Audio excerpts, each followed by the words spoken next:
To participate in the general public comment period, please call now at 818-238-3335.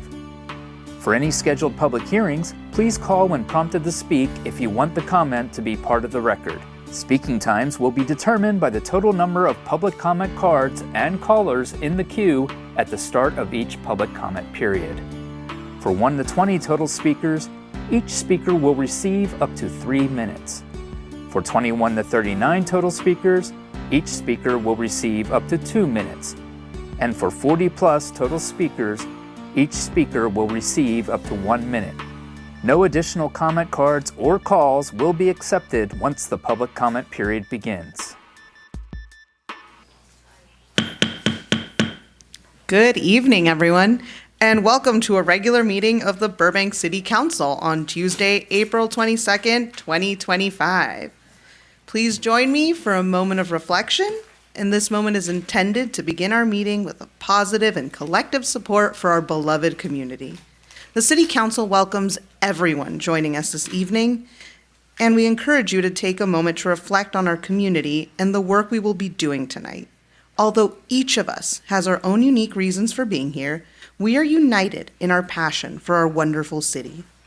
As we pause, let us consider our individual contributions and what they mean to those around us.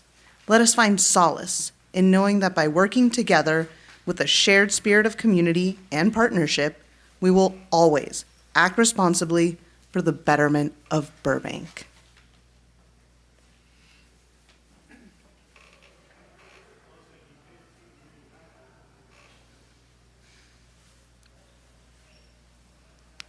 Thank you. Please join me for the Pledge of Allegiance.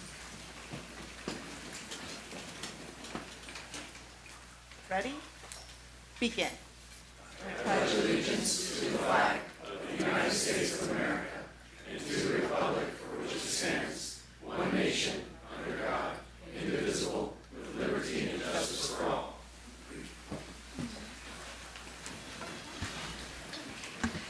Good evening, Madam City Clerk. How are you? I'm terrific, Madam Mayor. How are you yourself? I'm doing great. I couldn't be better. Good to see. All right. Please call the roll. Councilmember Anthony? Here. Councilmember Mullins? Here. Councilmember Rosati? I'm here. Vice Mayor Takahashi? Here. And Mayor Perez? I'm also here. Thank you. All right. There will be 3 periods of public comment tonight, and members of the public may comment in person or by telephone during the general public comment period and must submit cards or call before the general public comment period begins. The first period is for general public comment only on any matter concerning city business or any agenda item. If you're here in person and want to speak during this period, you should have submitted a yellow comment card. There are some lovely folks right outside the chamber with those yellow comment cards, and you can submit them right here to our wonderful city clerk. If you'd like to participate in the general public comment over the phone, please call now at 818-238-3335. Callers will be placed in a queue until the general public comment period begins, at which time no additional calls will be taken. Additional comment periods will be available following each report to council this evening. That's 2 periods. And finally, interpreters are also available right here in the front. We have Spanish and Armenian interpreters who are available to help anybody who needs them. If they are not approached by the time we start the general public comment, then I will be allowing these folks to go home for the evening. Please connect with them if you're in need of services. And if at any point I sound like I'm running out of breath, I'm 6 months pregnant, I am running out of breath. We have 8 announcements this evening, and we will go ahead and get started with those. Following our announcements for April 22nd, 2025. Starting April 23rd, the Burbank Water and Power Department will host a series of town hall meetings to discuss proposed changes to electric and water rates beginning January 1st, 2026, and for refuse and sewer rates beginning July 1st, 2025. Join us in person or virtually to share your input. For upcoming meeting details and more information on proposed rate increases, please visit burbankwaterandpower.com/proposed-rates. The City of Burbank is currently developing the Burbank Rancho Neighborhood Specific Plan, and we want to hear from you. Join us for 2 upcoming neighborhood tours, one in West Rancho and one in East Rancho. Drop by anytime on Saturday, May 10th between 8 a.m. and 1 p.m. at either or both locations to share your thoughts and ideas as we explore the future of the Burbank Rancho. Learn more at burbankrnsp.com. Celebrate Earth Day at Burbank's Pedal Party in the Park on Saturday, April 26th from 10 a.m. to 2 p.m. at Ralph Boyd Park. Join the City of Burbank, Parks and Recreation, Public Works Recycle Center, Burbank Water and Power, Burbank Eco Council, and the Sustainable Burbank Commission for a free day of tree plantings, live music, food trucks, eco activities, and family fun. Learn more at burbankca.gov/Earth Day. Drop off expired, unused, or unwanted medications for safe disposal during National Drug Take-Back Day on Saturday, April 26th. This drive-through event will be held from 10 a.m. to 2 p.m. in the rear parking lot of the Burbank Police Department. Please note that illicit substances, liquids, needles, or sharps are not accepted. For more information, visit burbankpd.org. The City of Burbank Parks and Recreation Department, in partnership with the Burbank Athletics Federation, is now accepting nominations for the Burbank Athletics Walk of Fame. This honor recognizes the athletes, coaches, managers, and community members who have made a lasting impact on local sports programs. Nominees must have begun their participation in 2014 or earlier. The deadline to submit is May 1st. For more information, please visit burbankca.gov/Walk of Fame or call 818-238-5330. The Burbank City Clerk's Office is accepting applications for 2 scheduled vacancies on the Burbank-Glendale-Pasadena Airport Authority, a vacancy on the Landlord-Tenant Commission, and a vacancy on the Civil Service Board. If interested, apply online at burbankca.gov/BCC application.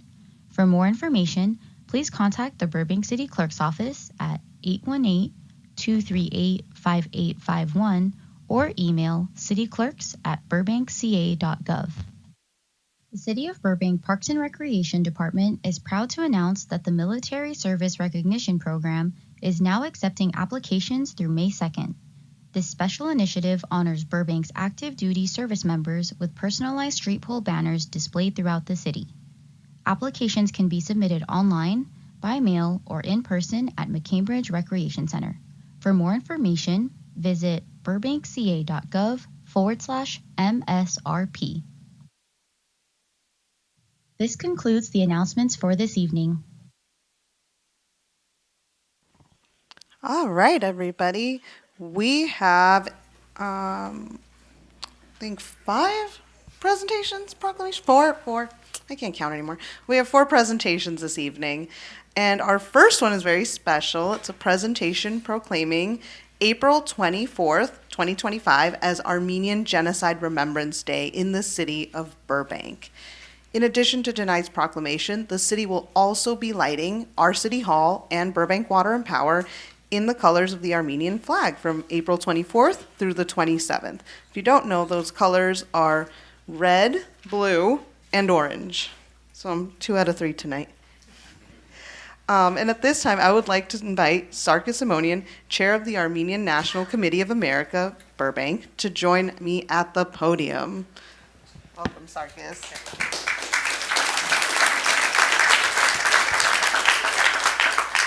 And Sarkis, did you want to invite anybody else from the ANCA to come on down? Yes. I want to invite actually our board member Anne, so she's going to be reading a short statement on behalf of ANC.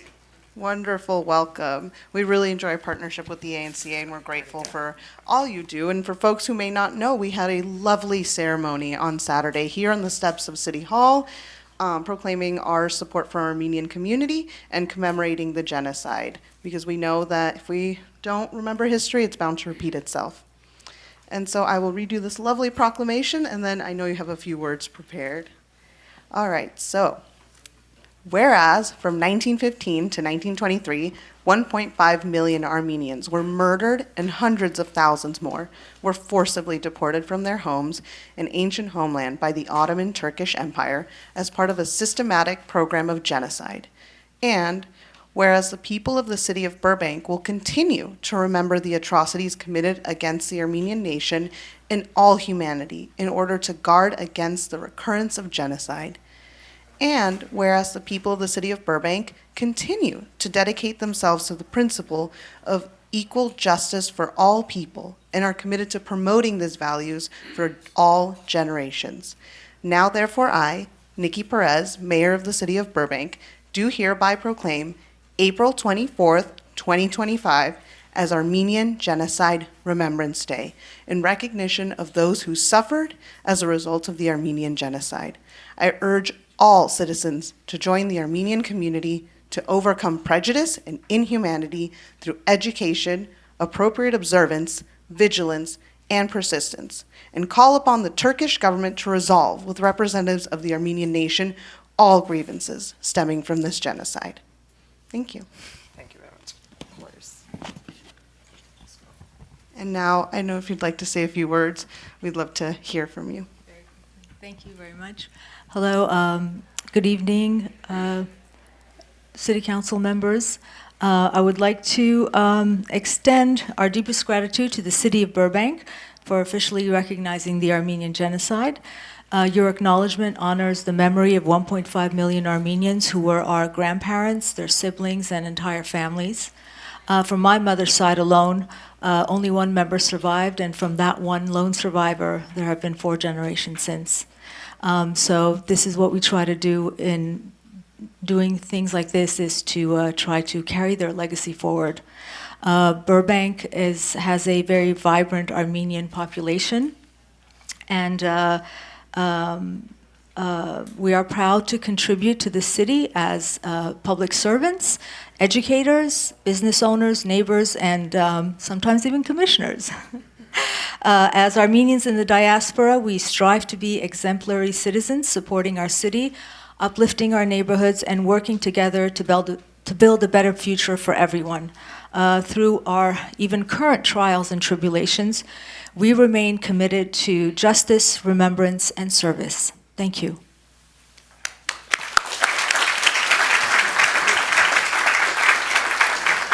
Thank you.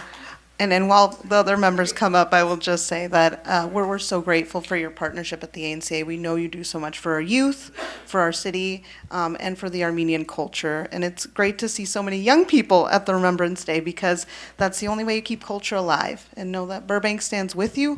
All of us on the city council stand with you and have no tolerance for anti-Armenian hate or for what's happening right now in the current state of things. So thank you all for being here tonight.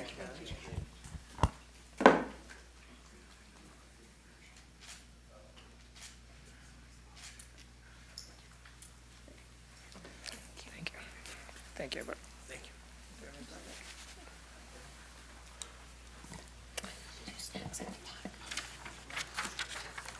Alrighty.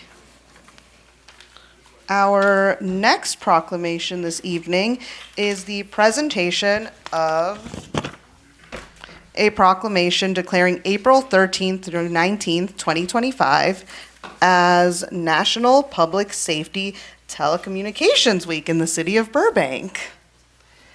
At this time, I'd like to invite our Police Communications Supervisor, Amanda Gordon, to join me in accepting this proclamation. Feel free to bring up your whole team.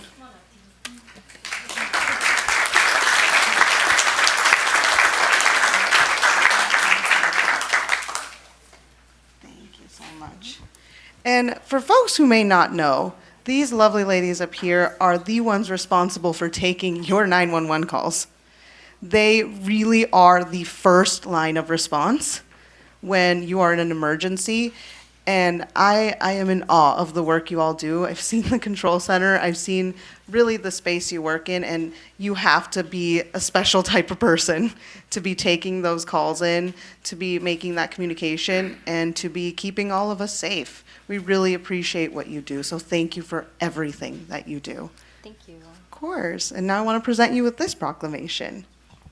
Whereas in 1991, Congress enacted a formal proclamation signed by President Clinton designating the second full week of April as National Public Safety Telecommunicators Week, and whereas public safety telecommunicators are the first and most critical contact our community members have with emergency services, and whereas public safety telecommunicators of the Burbank Police Department are an essential part of the city's public safety system and perform their job duties exhibiting compassion, professionalism, and dedication.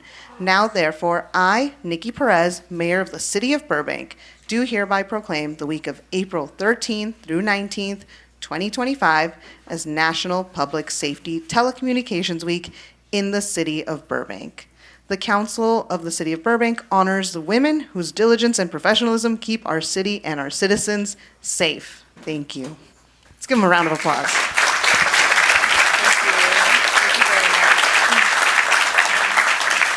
Thank you very much. And would you like to say a few words? Sure. On behalf of the entire Communication Center staff, we say thank you to you all. Thank you.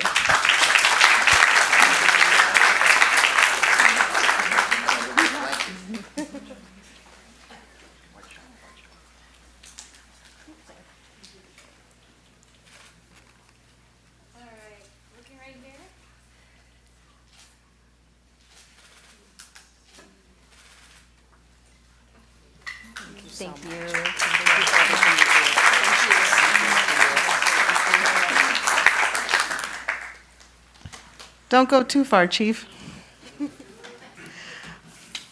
Our next presentation this evening is a presentation of proclamation declaring May 4th through 10th, 2025 as National Correctional Officers Week in the city of Burbank. At this time, I would like to invite Ms. Tanya Cooper, jail manager with the Burbank Police Department, to join me in accepting this proclamation. Come on up.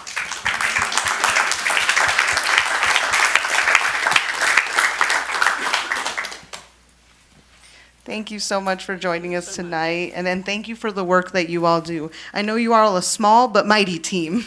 We are a small but mighty team. And you make sure to maintain our jail facility here in the city of Burbank and keep us safe. If you haven't noticed, we have a theme running tonight. And now I'm proud to present you with this proclamation. If you'd like to say a few words after, you're very welcome to. Thank you. So now, whereas in 1984, President Ronald Reagan designated the first full week of May as National Correctional Officers Week, and whereas correctional personnel are an essential part of the city's public safety system, responsible for supervising conduct and behavior of those in detention to maintain a safe and secure jail facility, and whereas the jail personnel of the Burbank Police Department exhibit compassion, professionalism, and dedication in the performance of their duties, now therefore I, Nikki Perez, Mayor of the City of Burbank, do hereby proclaim the week of May 4th through 10th, 2025 as National Correctional Officers Week in the City of Burbank. The Council of the City of Burbank recognizes the outstanding service the city's jail personnel provide for the safety and welfare of our community. Thank you. Thank you. Of course.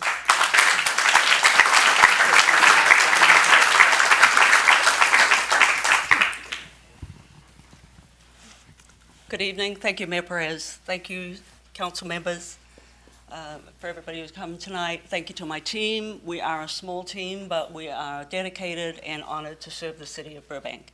Thank you very much for the proclamation. Of course. Appreciate it.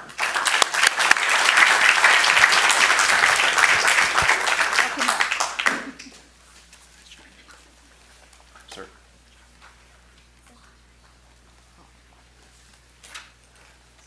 Why don't we shift down just a little bit for Tad? Okay, looking right here.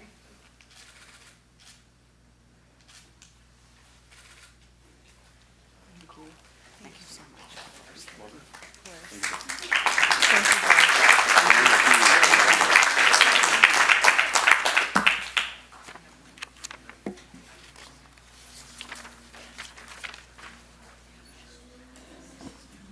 All right.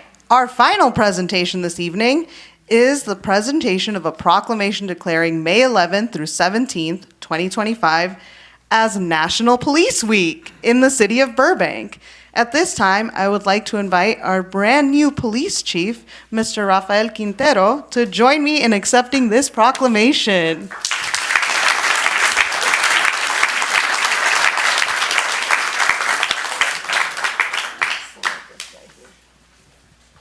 Like I said, we have a theme going this week. All right. So now I'll read you the proclamation. Chief, if you'd like to address the community after for what feels like one of the very first times. All right. Whereas in 1962, President John Kennedy proclaimed May 15th as Peace Officers Memorial Day and the week in which it falls as National Police Week, and whereas National Police Week is dedicated to honoring America's law enforcement community and giving recognition to those law enforcement officers who have lost their lives in the line of duty for the safety and protection of others. And whereas law enforcement officers strive to maintain a safe environment for all, often while facing significant challenges and dangers, and our community recognizes the important work and sacrifices officers make each day to protect the city of Burbank.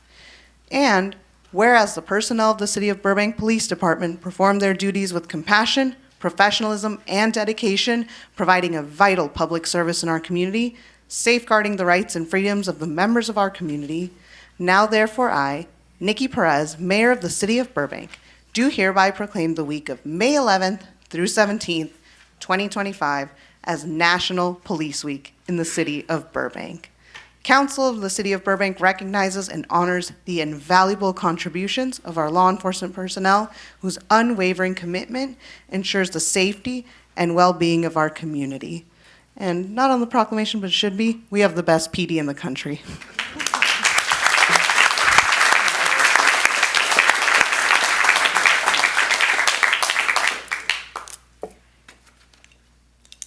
Now, Chief, if you'd like to say a few words to your community. Really honored to be the next chief of police for the city of Burbank. It really is an honor to accept this proclamation and also be your police chief. But really, all the credit goes out to the men and women behind the scenes of the organization who do the work day in, day out. That includes our sworn staff, that includes our professional staff, and that sacrifice that Mayor Perez talked about, it definitely is not lost on me as far as the sacrifice that the men and women make each and every day to represent you, our greater community. And we do that with a lot of, now I lost my word of thought, but thank you. Chief.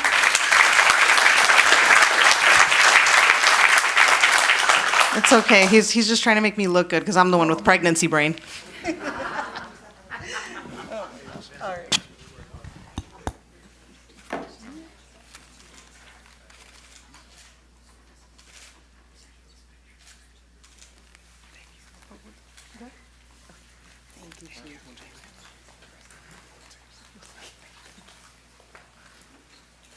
All right, one more round of applause for all our proclamations this evening.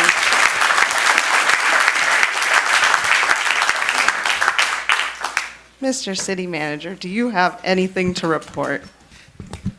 Yes, thank you, Madam Mayor. I actually do have one item.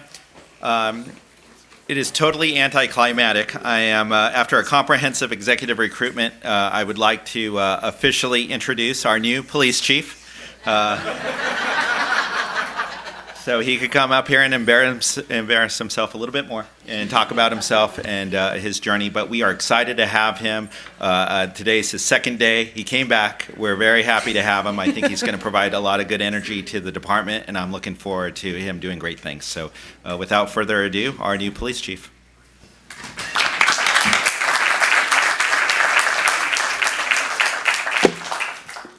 Mayor, council, city staff. Okay, so what just happened back there? I was not prepared for that one.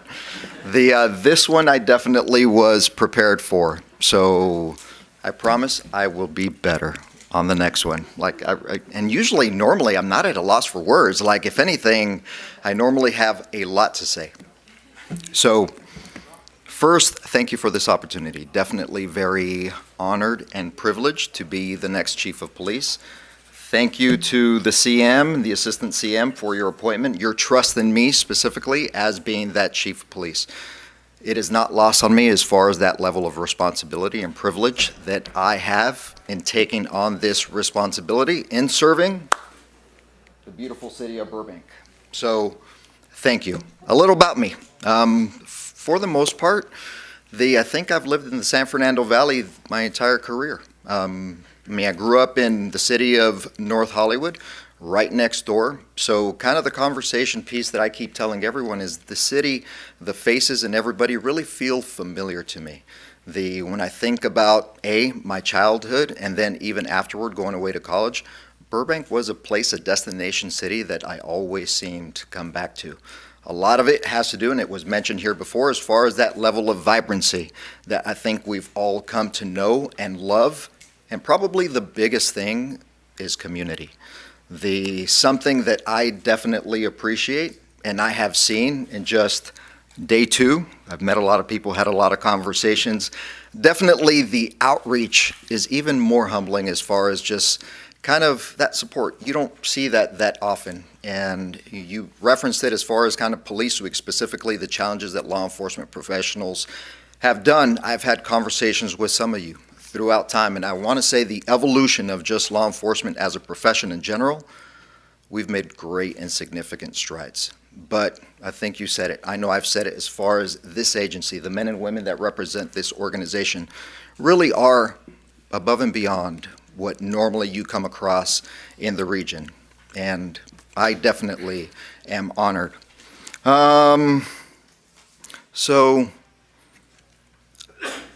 Something that I definitely wanted to highlight is the men and women of the organization.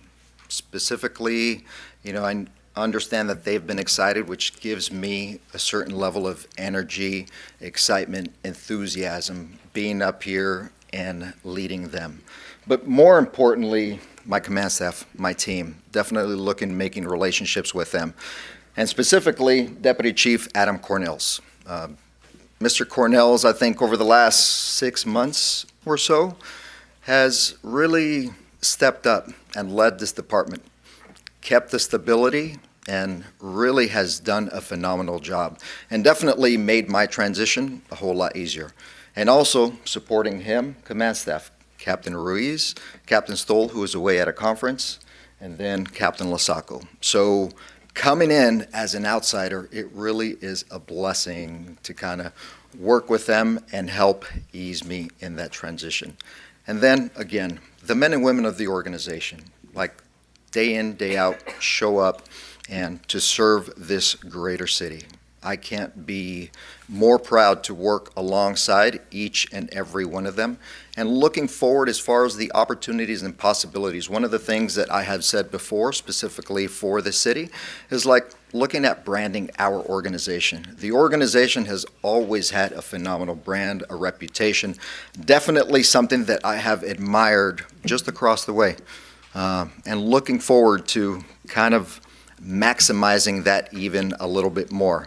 And then last, Burbank already, kind of the media capital of the world, is a destination city. So as a law enforcement professional, I really want to make it a destination city for our law enforcement professionals.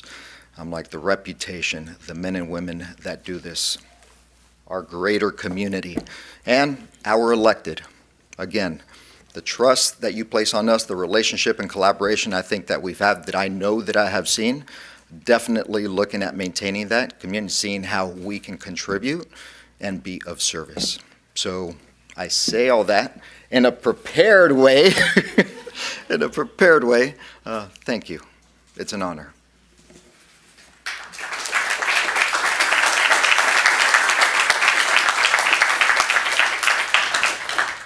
Thank you, Chief. We appreciate that. And I promise not to keep you too much on your toes. It's good practice. But thank you for that. And we're really glad to have you and have somebody who's familiar with the community, who knows what Burbank is like. And you grew up right next door, so we know we've got that now. We're really grateful to have you, and welcome to Burbank. And like our city manager said, we're glad you came back after day 2. All right. Anything else to report, Mr. City Manager? That's all. Thank you. Thank you. Mr. City Attorney, will please report on closed session. Yes, so City Council had originally agendized one item for discussion in closed session, labor negotiations with the Burbank Firefighters, International Association of Firefighters, Local 778.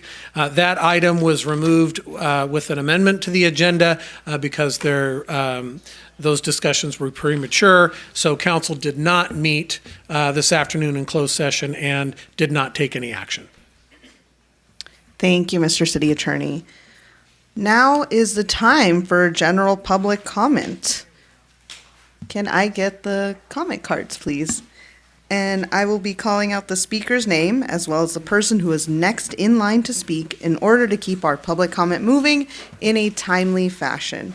We have a designated seat, thank you, in the front row for speakers who are next up to the podium, right here in the front. A timer is also available right on the podium, and this is also the last call for anyone who needs an interpreter, or those staff will be released now at this meeting. Last call for an interpreter. Okay, seeing none, thank you both so much for your service and for being here. Have a great night. All right. Persons may choose to use the first period of public comment to address an agendized report, but will not be able to speak on that item following this segment. Please state your name for the record. Correct me if I'm wrong on the pronunciation, and we will go from there. Madam City Clerk, how many speakers total do we have tonight? We have 21 speakers in person and 8 callers. 7 callers. 7. Okay. Great. So that puts us in our second bracket of 21 to 39 speakers. So everybody tonight, based on council's policy, will be allotted 2 minutes each to speak during the general public comment. And our first speaker in person is going to be Thomas Perez, followed by Ron Bax.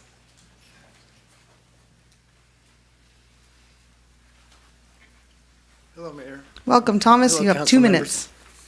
I was advised to show up because I applied for a position at the Planning Commission.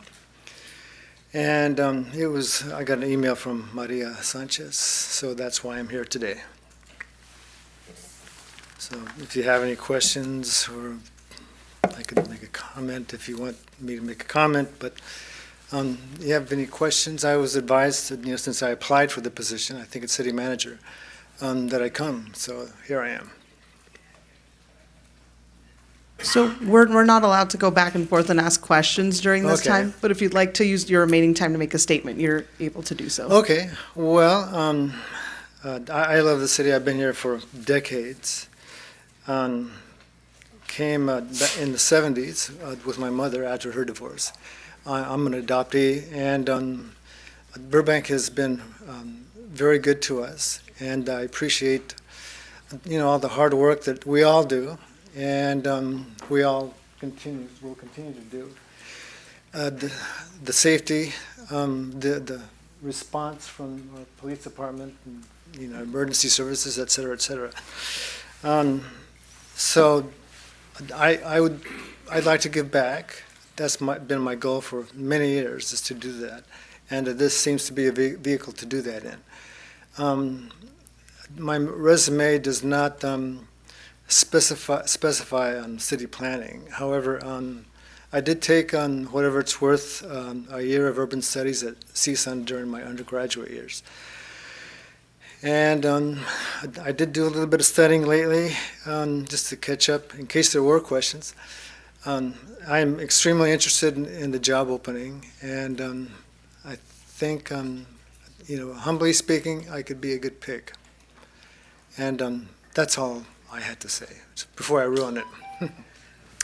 Thank you for your comment, Thomas. We appreciate it. And for anybody making public comment, City Council, we're not allowed to get in a back and forth or get in a dialogue with you, but Council does have a few minutes to respond after all public comment, generally respond to all of the comments, and we usually go around and do that if you want to stick around. All right. Our next speaker is Ron Bax, followed by Ben Hillman. This is all I have for you tonight.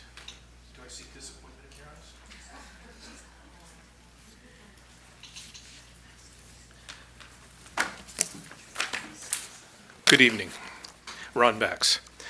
I guess I need to be more direct. Which one, hopefully ones among you, are going to request city staff conduct roundtable meetings with housing providers to discuss their concerns about the recently passed Tenant Protection Ordinance, TPO, and other issues that have been overshadowed, actually ignored, over the last 2.5 years? These meetings need to start with an open discussion, not brainstorming for solutions to problems that have not been achieved a consensus, as was the case of the Landlord-Tenant Ad Hoc Roundtable held January 18th, 2014. Perhaps to avoid a repeat, the meetings should be presented as a fireside chat. Finally, let me boil down the partial rent payment question. I have lost track of how many times I posed the question. To what should be, tonight, an easy answer, because a question is a simple binary yes-no answer. If a rental agreement is moot on the subject of partial rental payment, are they by default allowed or not allowed, unless or until any mutual negotiation between the leasee and lessor comes to an agreement?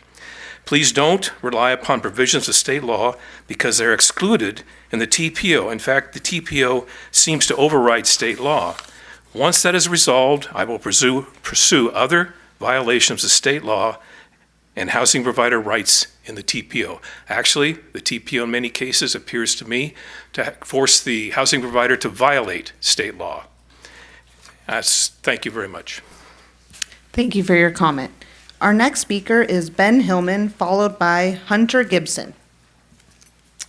Hello, it's my first time here, so I wrote down what I wanted to say. Hi, I'm Ben. I've lived in Burbank for 3 years, Los Angeles County, my entire life. First of all, I support Mike Van Gorder for Planning Commission. And I also wanted to speak on item 9 regarding the BRT. I recognize it's about the station, not the entire line. Just had a couple comments there. So I support the curb extension at the San Fernando and Olive station to make it more comfortable for riders. I think that's fantastic. But I am concerned about the recommendation of staff to keep all existing car lanes when we could improve the station and also have a dedicated side running bus lane. We're adding thousands of new residents with all the development going on in Burbank within walking distance of this line, within walking distance of the city council. And so I want to know what the plan is if we're going to continue to water down this project. Dedicated bus lanes give people a fast, reliable alternative. That's how you reduce traffic. You move more people with fewer vehicles. This project is fully funded and doesn't cost the city anything. And if council continues to water down the project or just have that opinion, I'd like to hear what the alternative is, especially with all of the inevitable traffic that is going to be headed our way. Thank you. Thank you for your comment. Our next speaker is Hunter Gibson, followed by Cheryl Kriske. Awesome. Hi, my name's Hunter Gibson. I've lived and worked in Burbank, in the Burbank area for 9 years, and I got here tonight on Metro's 94 bus. Thank you to the subcommittee and Burbank staff for putting together the report in agenda item 9. It's exciting to see us near final design phases. According to NACTO, successful BRTs have multiple characteristics in common. First, Metro has confirmed that this project will not have off-board fare collection, so there goes one. Second, we're still waiting on details on traffic signal priority implementation. So that's the second one. And with this report's proposal, we're already bumping out the sidewalk, and I can't find any information about the level of the platform. And that's the third one I wanted to mention. If we're bumping out that sidewalk, if we could raise it to meet the BRT's boarding level, that will at least make it easier for people that need mobility aid or people in wheelchairs or people with strollers to board the BRT and save time as it's getting through the station. So that platform level boarding is really important, and it's a key feature of BRTs that I've ridden across the country. Hopefully we can include that in the proposal since we're already altering the sidewalk itself. Now, what could be the most important shared characteristics of, in terms of efficiency is the dedicated right-of-way, which you're probably going to hear a bunch about, and which unfortunately disappeared in this proposal. Metro confirmed they are designing with dedicated bus lanes in mind on Olive at multiple meetings, and it was specified in the final EIR for this project, which guaranteed the funding. And that EIR also proposed a 2024 start of operations for this project. We are super behind, and I'm worried about the ballooning costs that come with delays. The Burbank letter from 2022 needs to be revised in order to Thank you for support your comment. That's your throughout time. Olive. Thank you. Our next speaker is Cheryl Krisky, followed by David Donahue. Welcome, Ms. Krisky. You have 2 minutes. Good evening. My name is Cheryl, and I'm here today to support the dedicated bus line on Olive. I admit that I'm of the car mindset generation. I was just a child when the highway system was first introduced. As a consequence, auto-based transportation is what I grew up with and the only thing I ever knew. So when I heard that the city wanted to take lanes, reduce lanes on Olive for a bus, I immediately thought, wow, what a crazy idea. It's really bad. But I came across this book, and it really made me rethink my views on transportation. It's called Confessions of a Recovering Engineer, Transportation for a Strong Town. It has really good, because I'm not, this isn't really my thing, but this really caught my interest because I wanted to see the alternative. I just wanted to, in any case. The author points out that cities need to prioritize public transit over cars and focus on mobility. I feel that mixed flow would be the same old thing, a broken transit system. However, a dedicated bus lane would improve reliability and efficiency. Plus, it's a crucial component of BRT systems that would potentially lead to more people using the shared mobility instead of cars. The best advertisement for communal transport is seeing a bus whoosh past lines of cars stuck in traffic. I encourage you to prioritize public transportation in your deliberations. Our current auto-based system, with its maddening amounts of congestion and thousands of traffic deaths each year, no longer serves us like it did in the past. A dedicated bus lane would be a step forward towards a transportation system that balances individual needs with the collective good. Thank you for your comment. That's your time. Our next speaker is David Donahue, followed by Vicki Kirschenbaum.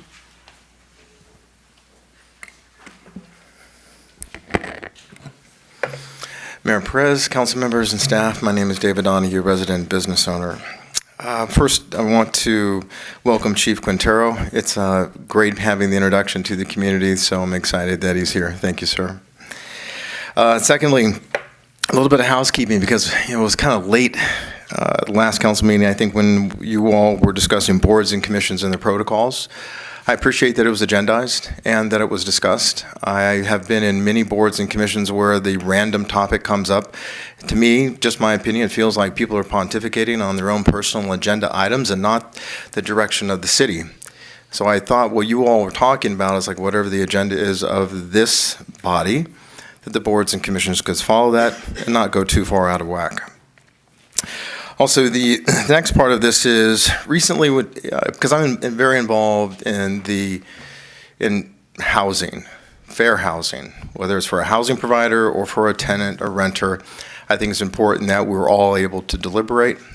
So with that, the question that I have is the issue that came up with Councilmember Rosati, where he was asked to recuse himself on the matter as it was being discussed. It was kind of a surprise to me, might have been to some other people, but it'd be nice if the council or city attorney or city manager could address this issue, because it is something that I help in his campaign, very proud to serve to get him elected, because this is an issue that's important to the city of Burbank, and I think it's important to a lot of people. Thank you very much for your service, and have a good night. Thank you for your comment. Our next speaker is Vicki Kirschenbaum, followed by Alex Arciniega.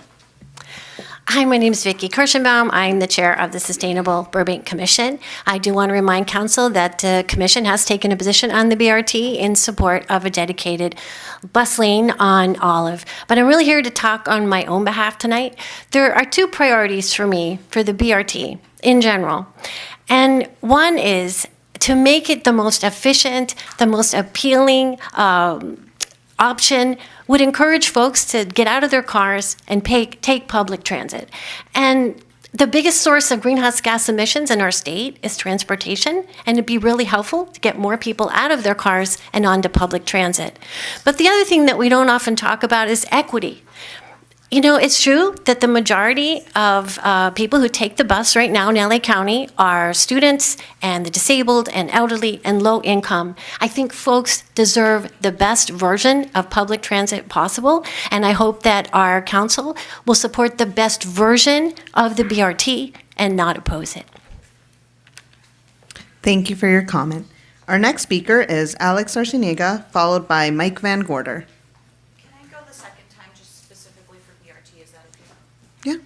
Yeah, we can move your card onto the agenda item. All right. Our next speaker is Mike Van Gorder, followed by Mark Scroggs. Good evening, Madam Mayor, members of the council. I just wanted to come and, again, humbly submit my name for consideration for the Planning Commission. It's my third attempt in as many months to apply for a commission, and when I apply for something, it's because I genuinely believe I'm the best person for that job, which I hope I demonstrated when we were talking about the Infrastructure Review Board, which I applied for, and then withdrew from when hearing the incredible acumen of the gentleman who was eventually appointed. We're at a very chaotic moment in our public life right now, and it's going to take a cool-headed professional to appropriately consider both existing needs of our city and the direction that the future needs to go. I say that as someone who, I work for the state of California in housing. My specific charge is working with law that has changed every year for the past 6 years. It's very reactive, it's in the moment, and it evolves. And that's exactly what we need to consider is how are our needs going to evolve? And as such, I'd like again to thank you for the opportunity. I did also want to give a quick shout out to Sergeant Fletcher Stone. He and I had the opportunity to work together last week, and I was really impressed by his kindness and professionalism. But I'd like to close today with a quote from urbanist M. Nolan Gray. One of the most compelling features of the American experiment is the dogged belief that things can always be better, that we need not be beholden to inherited institutions or assumptions.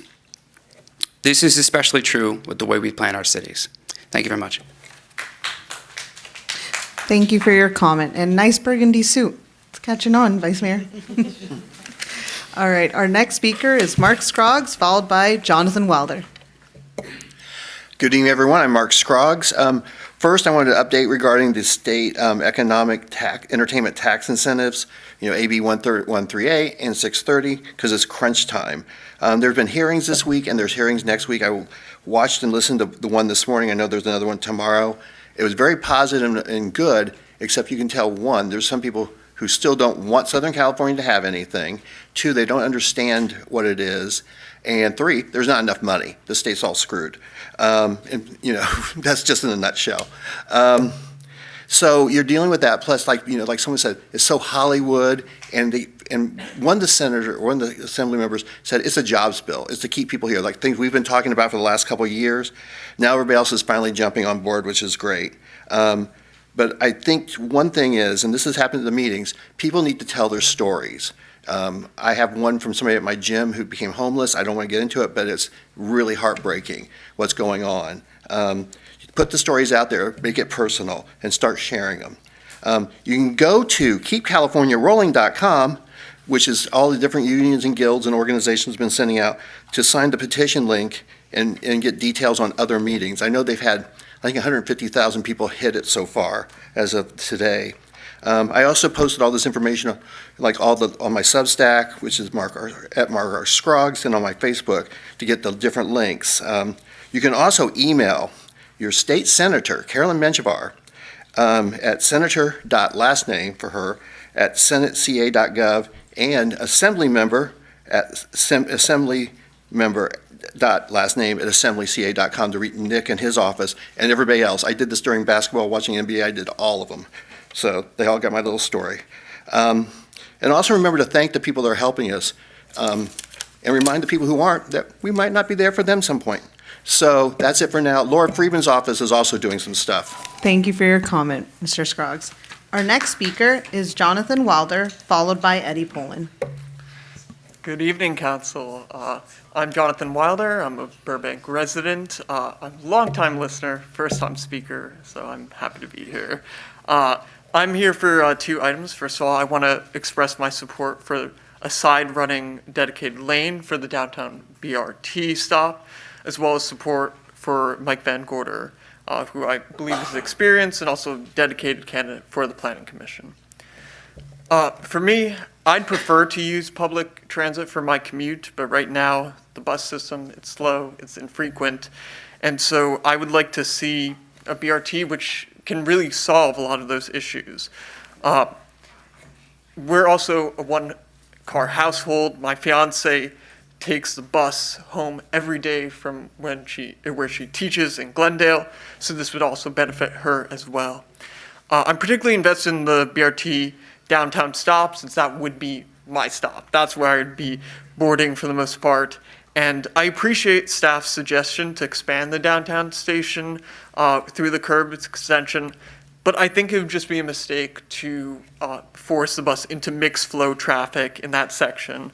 And really, if the city is concerned about congestion, I do think that providing a sufficient, better alternative is the way to go to keep more cars off the road. So please pursue that side-running dedicated lane.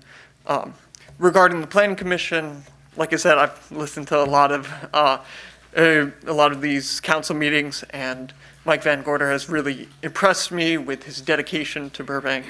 I can see that he has passion, and he also has the necessary experience being a housing analyst. And so I would love to see him on the Planning Commission. Thank you very much. Thank you for your comment. Our next speaker is Eddie Poland, followed by Thomas Clone. Good evening, Council. My name is Eddie Poland. I serve Burbank as the Transportation Commissioner, but I want to be clear that I'm not speaking in that capacity tonight. Tonight I comment as a 34-year Burbank resident who deeply loves my community and wants to see the dangerous Olive Avenue Bridge replaced as quickly as possible. Council approved allocated funding to begin the planning process to replace the Olive Avenue Bridge last July. Almost 1 year later, I have one question for staff and council. What's going on? I understand that this is a multi-year process that requires cooperation and funding that we do not yet have from county, state, and federal agencies. I also know RFPs must be drafted and consultants vetted, which takes time, but we cannot afford to slow walk this process. The Olive Avenue Bridge is a 1958 relic with crumbling concrete and a rusting steel superstructure. Let's stop dawdling. I think all of us can see when we see the falling off scaffolding around the elevator that we're oddly fixing on, a thing that we should totally replace, as well as the sidewalks you can't walk on, oftentimes because of the crumbling concrete. If this was a project being proposed by the private sector, we'd have concept drawings and community information sessions already being scheduled. Let's not give in to bureaucratic malaise, but step up to meet this opportunity to improve our city. Thank you. Thank you for your comment. Our next speaker is Thomas Clone, followed by Barry Sarna. Hi, good evening. Thomas Clone. I've been a resident of Burbank for 34 years, not only a resident, a homeowner here in Burbank. I've worked in the city and around the city in the entertainment industry. I'm speaking specifically about the BRT. It's a huge concern for me, and I'm sure thousands of my union brothers and sisters are working in this industry who have to commute all over the city and different towns. Eliminating any lanes of traffic around here would be detrimental to our commute. We are a workforce. Buses aren't going to take us to our various jobs at the times. I really can't understand how this isn't a complete common sense thing, that this would destroy traffic and just make huge congestion for us trying to commute and work in the city.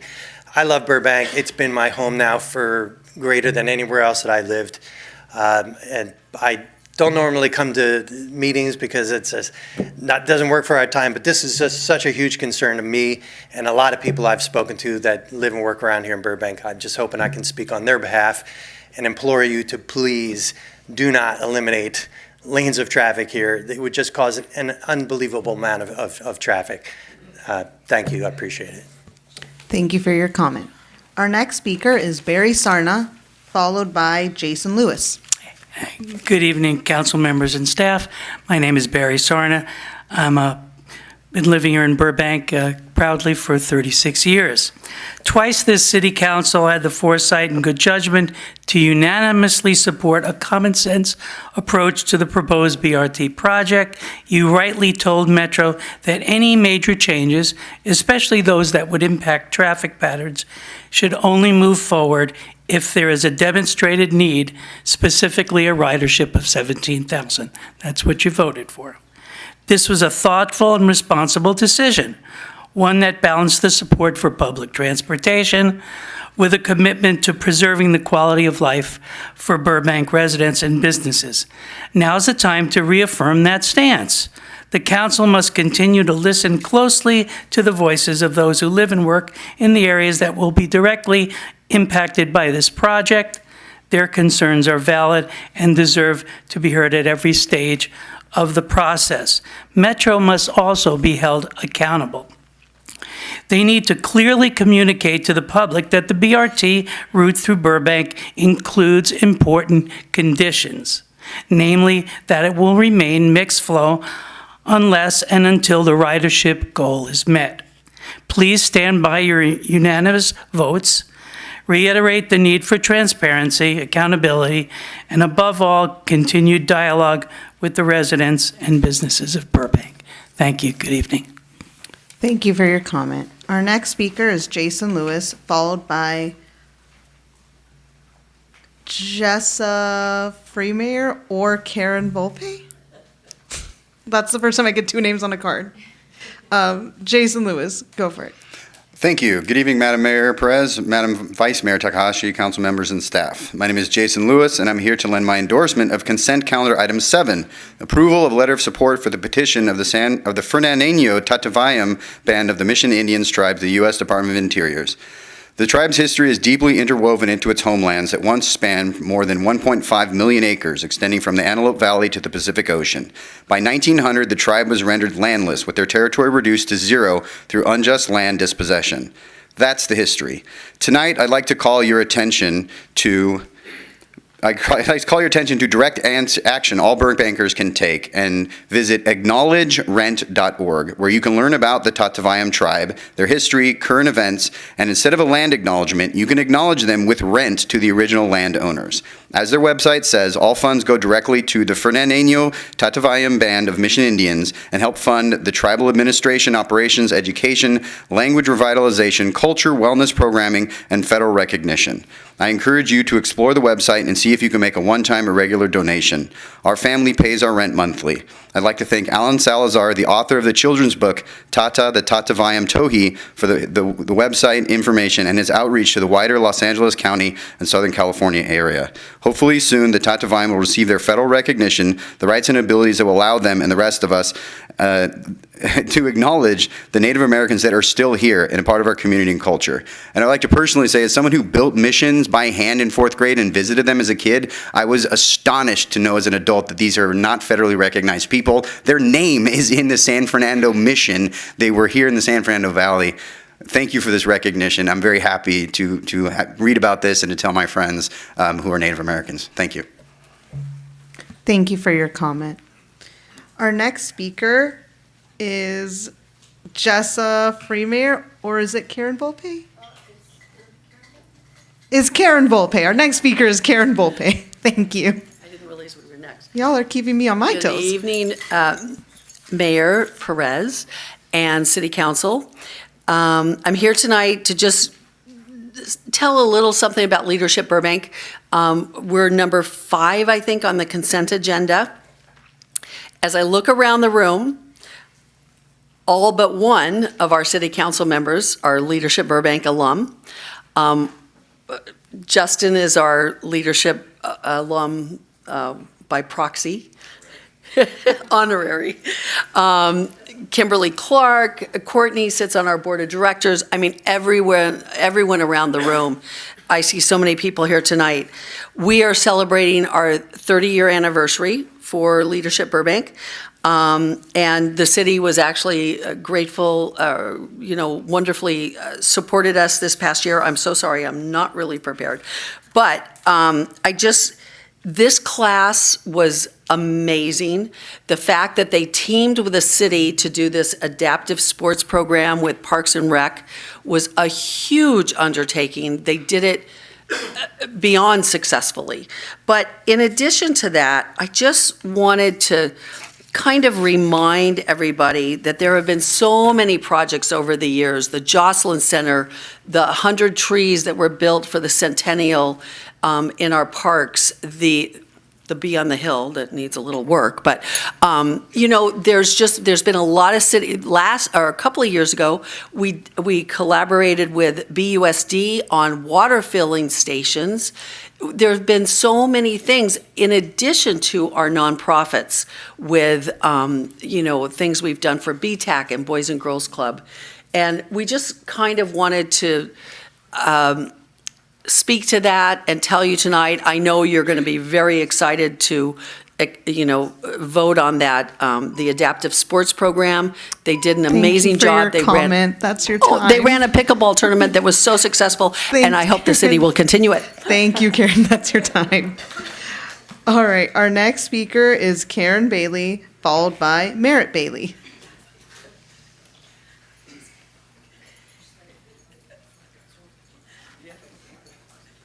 You get double Baileys today, so thank you, Madam Mayor. I am a long-time Burbank resident, 27 years, and for the last decade, I have been a homeowner on Olive.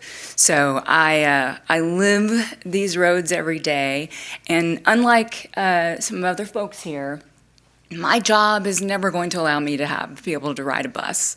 I work 60, 80 hours a week, as many Burbank professionals do. I use this lane on Olive every morning, every evening. And we all want to have transit that's available for everybody. But if we do it at the expense of trimming down the lanes that we use every day, it will be catastrophic. I look at this traffic. I was this morning at Victory and Olive, there was a small lane closure because of an electronic issue. It backed me up by 3 cycles of the stoplight. That was one lane at one time. Put that by 12 stoplights, 15 stoplights, our lovely destination city that you talk about and I believe in is going to be a cluster. And it will be dangerous. At night when I come home at 7, 8, 9 o'clock at night, the traffic out in Olive, around Talleyrand, around Canes, that area, if you have one lane of traffic there, it is just a matter of time before we have a fatality. We have to keep as many lanes open as we can for the traffic when we are forced to commute.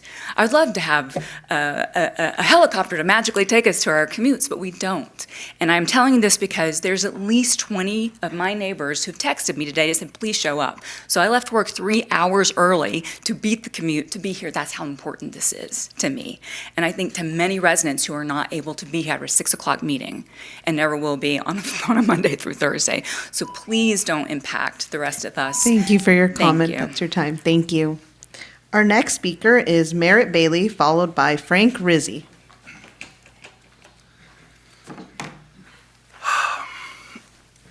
Hello, everybody. My name is Merritt Bailey, the lesser half of the Bailey family. I'm here to speak about the dedicated bus lanes, but I feel a need to just very quickly detour. Mayor, you're exactly right. We have the best police force in the world. Thank you, guys. I work from home. I'm on Olive Avenue every day. As my wife told you, we live on Olive. I drive on Olive Avenue every day.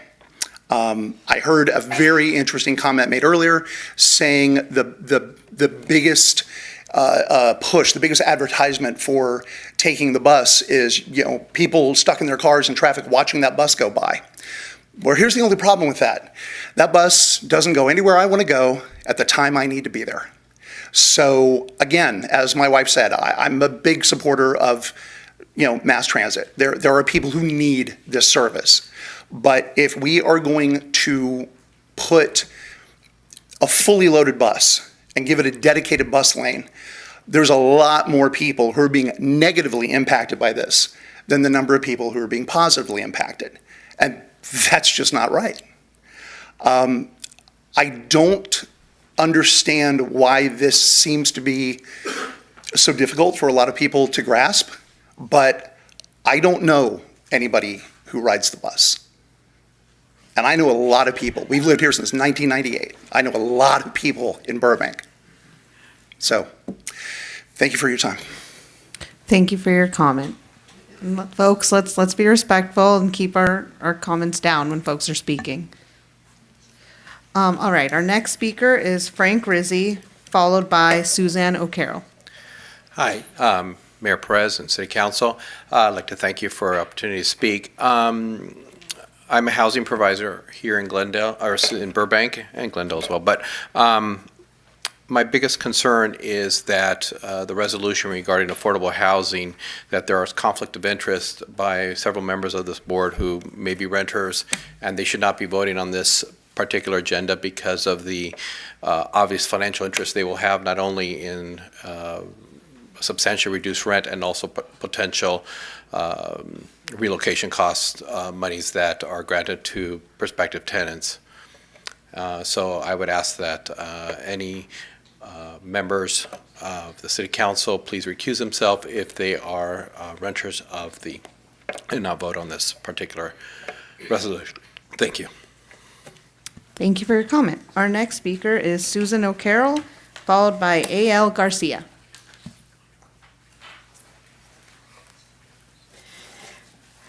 Good evening, Ms. Mayor and members of the City Council. My name's Susan O'Carroll, and I'm a very long-term Burbank resident. I'm also a former bus planner with Metro's predecessor, the RTD. And I'm here tonight because of my concerns about the BRT. I read with interest the staff report for tonight's agenda item number 9 and was happy to see that there was a traffic study that was done that created data which showed that a side running option doesn't make sense because of the traffic and other consequences it will create. The same would be true for a dedicated line, a dedicated lane, obviously. Data is important. Data is good. It gives you that kind of information. Yet that information wasn't given to you when you made a decision about the BRT. I've repeatedly asked for important information that would let you compare the no project alternative, the BRT, and the other alternative that was in Metro's EIR for the project. I've not been able to get it from the city, and I've not been able to get it from Metro. And the reason I think it's important is because I don't think this project makes any sense at all as a project, and it definitely doesn't make sense as a dedicated line. There's already a bus that goes from Pasadena to the Metro station via Burbank, and even Metro admits that it would get there faster than the BRT would, okay? I can't get ridership information for that line, but I have gotten ridership for the pink line along Olive, and it's fairly pathetic. So why are we doing this at all? Sorry, that's your time. Thank you. That's your time. Thank you. All right. My last comment card is A.L. Garcia, and then we will go to the phones. Good evening. Good evening, Madam Mayor, City Council, staff, members of the public. You may recognize me by now as a Burbank community member, part of the renter majority. I'm a little nervous today, so I brought with me Archangel St. Michael, patron saint of police department, in honor of them tonight. Unfortunately, I'm here because you may not see much of me going forward, as I'm part of the renters that are forced to move because of high rent increases and renovictions. The construction of the ADUs in my backyard that I told you guys about probably a couple months ago now have begun, not only affecting my ability to work from home, but also taking away 1,100 square feet of the unit that I moved into 8 years ago. Instead of compensation or reduced rent, my rent increased 8.9% this month. I'm going to miss these meetings. It's been so lovely participating in my community and being a part of City Council, seeing the work that you guys do here every day. It's very impressive. And I love the city and everything it has to offer. I'm thankful for the community that I found in the Burbank Tenants Union and many of the local businesses that I frequent and hope to come back to visit. I'll miss you guys. I just want to pull some cards to finish my 20 seconds. First, I got Get Your Power Back. You will manifest what you need, and it's time to play. So it's looking like a good fortune for us going forward. Thank you. Have a good night. Thank you for your comment. That was my last in-person comment. Let's go to the phones. The first caller is Karen Ross. Hi, Karen. You're on with City Council. You have 2 minutes. Thank you. Good evening, Madam Mayor, Council, and City staff. My name is Karen Ross, and I'm the owner of Talleyrand Restaurant. We have been in Burbank proudly for 65 years. And I got to tell you, the last 5 years have been very difficult for a lot of small businesses across the state, but especially in our little town of Burbank, which we love very much. We are just very concerned about the BRT and the talk of reduction of lanes on Olive Avenue. This issue has been voted on twice by City Council, and City staff has also gone down the road of we are essentially voting mixed flow between Buena Vista and First Street. My concern is that Metro needs to step up at this point and acknowledge this scenario and move on. We cannot afford to have a single lane on Olive Avenue be reduced either way between Buena Vista and First. The traffic is so heavy, and if there was ever conversation of this, it would be detrimental to all of the businesses that exist currently on Olive Avenue. So I'm just coming to you as a business owner who is concerned about any kind of reduction of lanes on Olive Avenue, and I hope that the city will back us and support us as we've supported them, and I hope Metro comes forward and acknowledges mixed flow or no-go on Olive Avenue. Thank you so much. Thank you for your comment.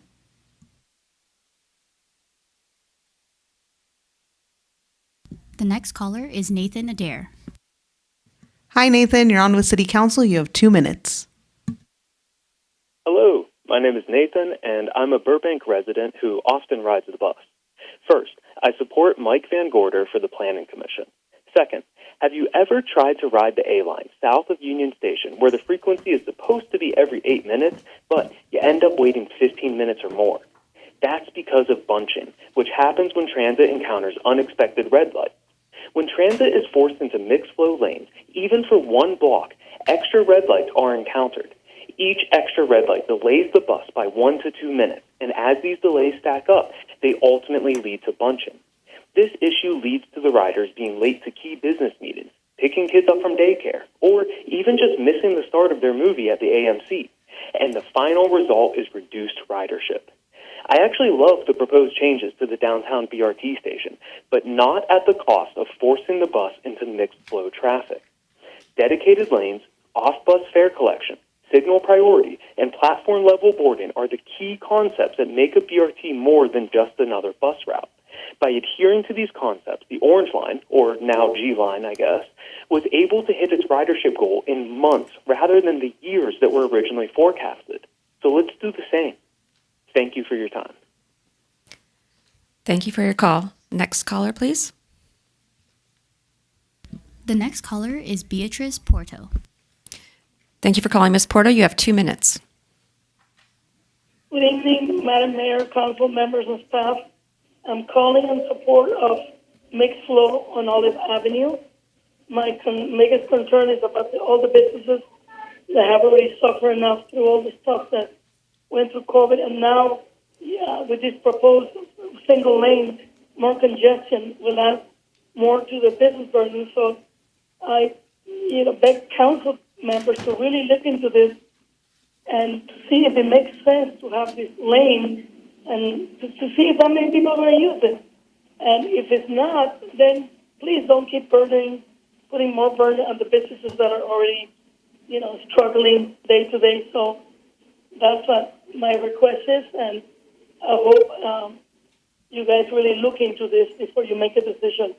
So yes, please support mixed flow on Olive Avenue, and thank you for your time. Thank you for your call. Next caller, please. The next caller is Kevin McCarney. Thank you for calling, Mr. McCartney. You have 2 minutes. Thank you. Good evening, City Council and Mayor.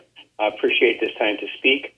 I think that people have spoken well tonight about the situation, but we keep talking about automobile traffic, and I want to talk about a different kind of traffic. I want to talk about business traffic.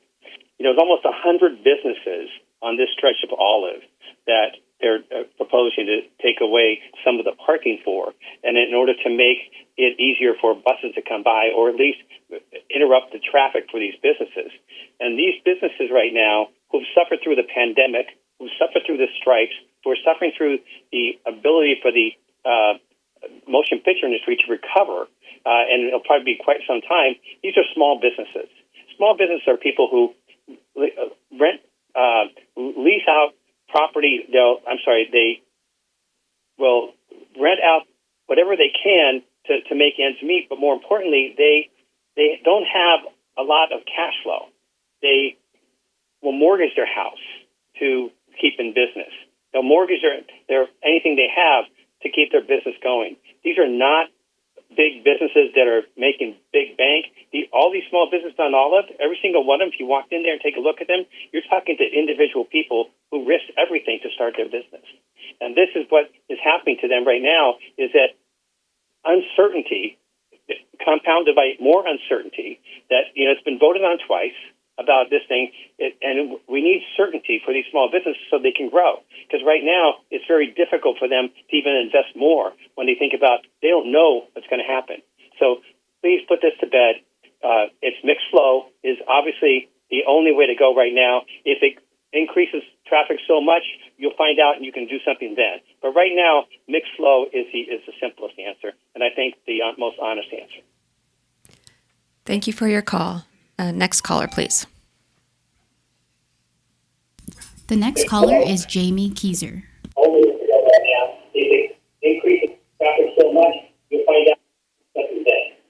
Good evening, Mayor, council members, and city staff. I am Jamie Keiser Thomas, CEO of the Burbank Chamber of Commerce, and calling in about agenda item number 9, focused on the LA Metro's Bus Rapid Transit Corridor project.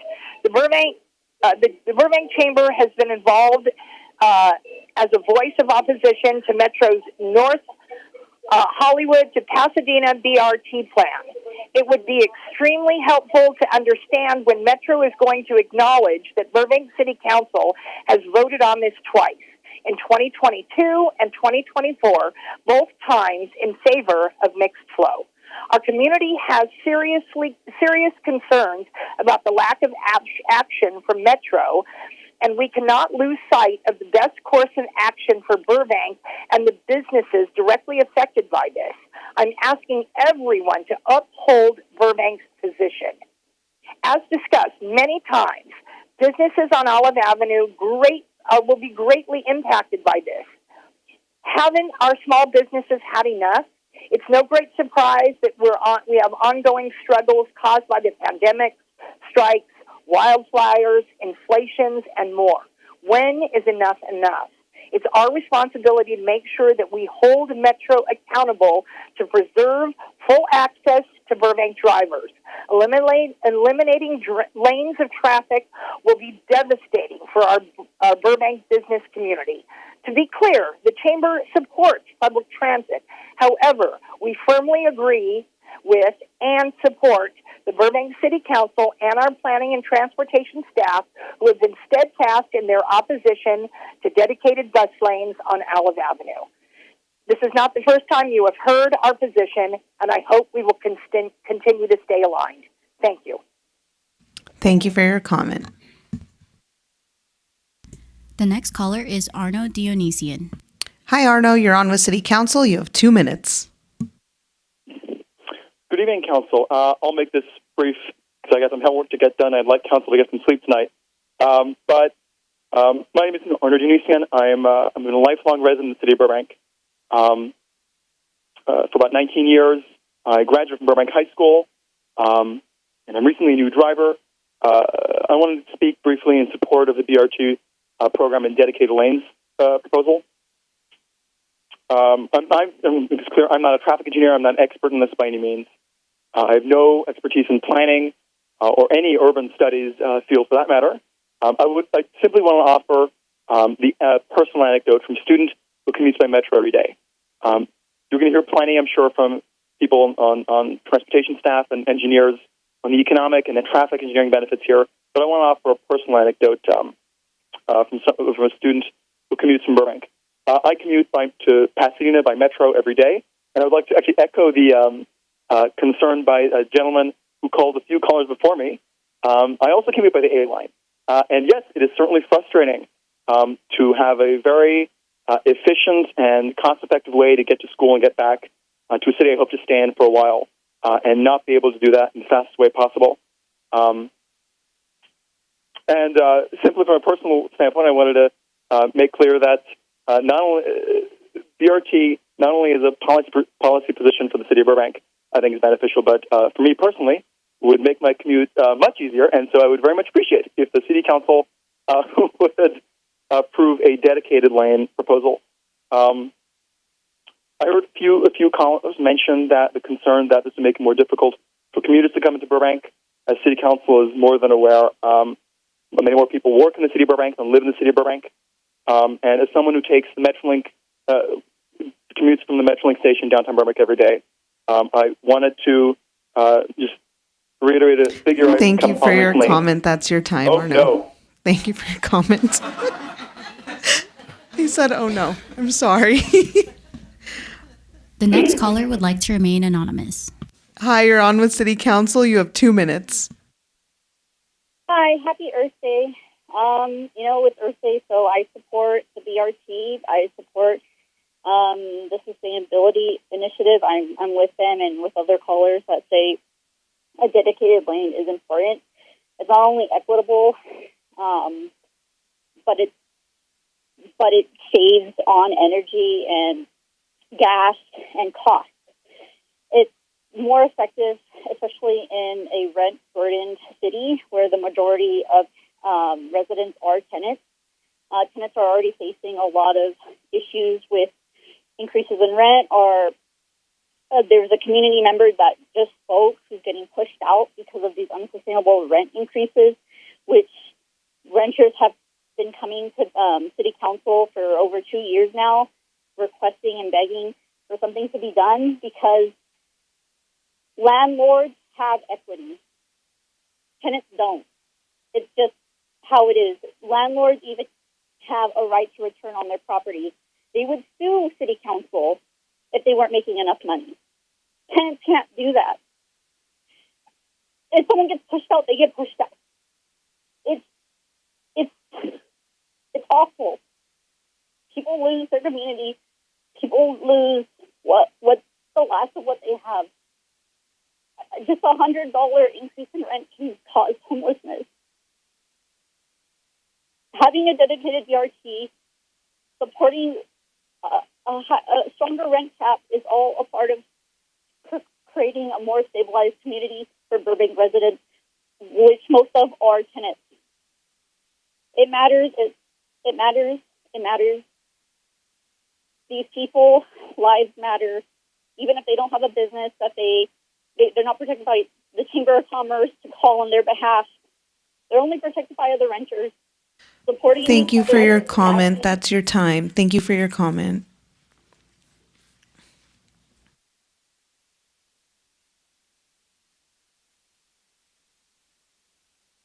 That was our last caller, Madam Mayor.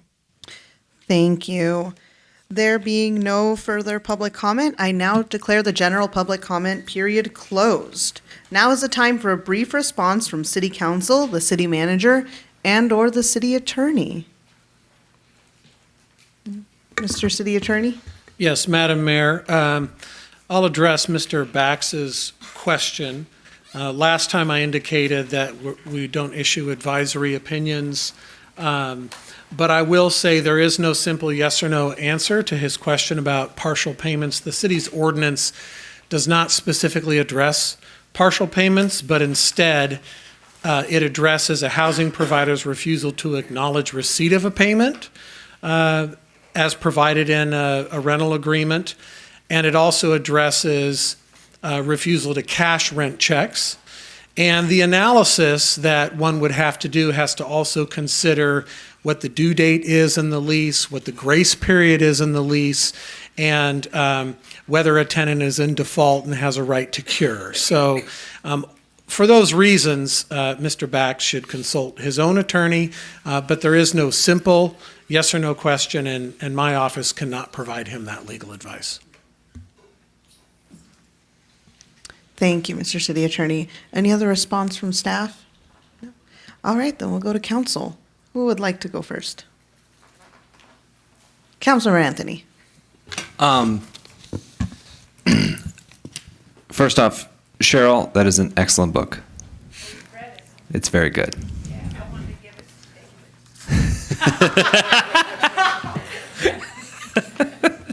Thank you. I think he wrote a couple of those books himself. I appreciate you coming down, and thank you for your very unique opinion. I appreciate that, your what you went through, and that kind of understanding and reaching out, I think, is important. I do also want to echo the mayor's sentiment. I think we do have the best police department in the country. I am known in the community as being very critical of police, but I will say it. I said it before, I'll say it again. I have very little to be critical of in our police department. I tell people around the country, take a look at our police department. If you want to see what's going on right, come to Burbank. So congratulations, Chief, on your appointment. Looking forward to working with you. And then lastly, there's a number of issues that we're talking later about, but I just want to say, having this discussion over this long period of time, having this discussion with the other organizations that are also involved, it is difficult and it is hard to do. So we do appreciate you coming down. We appreciate all of you coming down and understanding that this is a difficult process. So thank you. Thank you, Councilor Anthony. Councilor Mullins, we made eye contact. I'm sorry. I'm always ready to go. Thank you, everyone who came tonight, called and emailed. And I want to congratulate our police department and also our chief for all the proclamations that we issued tonight and for you joining the Burbank family. And you know what? You did a marvelous job. It didn't matter that you skipped a word, but I'm very proud to have you here as part of our family. So welcome to Burbank. And I'm sure we'll be seeing a lot of you in the upcoming years, and you can address council then and you don't have any problem. I also want to acknowledge Mr. Perez for coming regarding applying for the Planning Commission.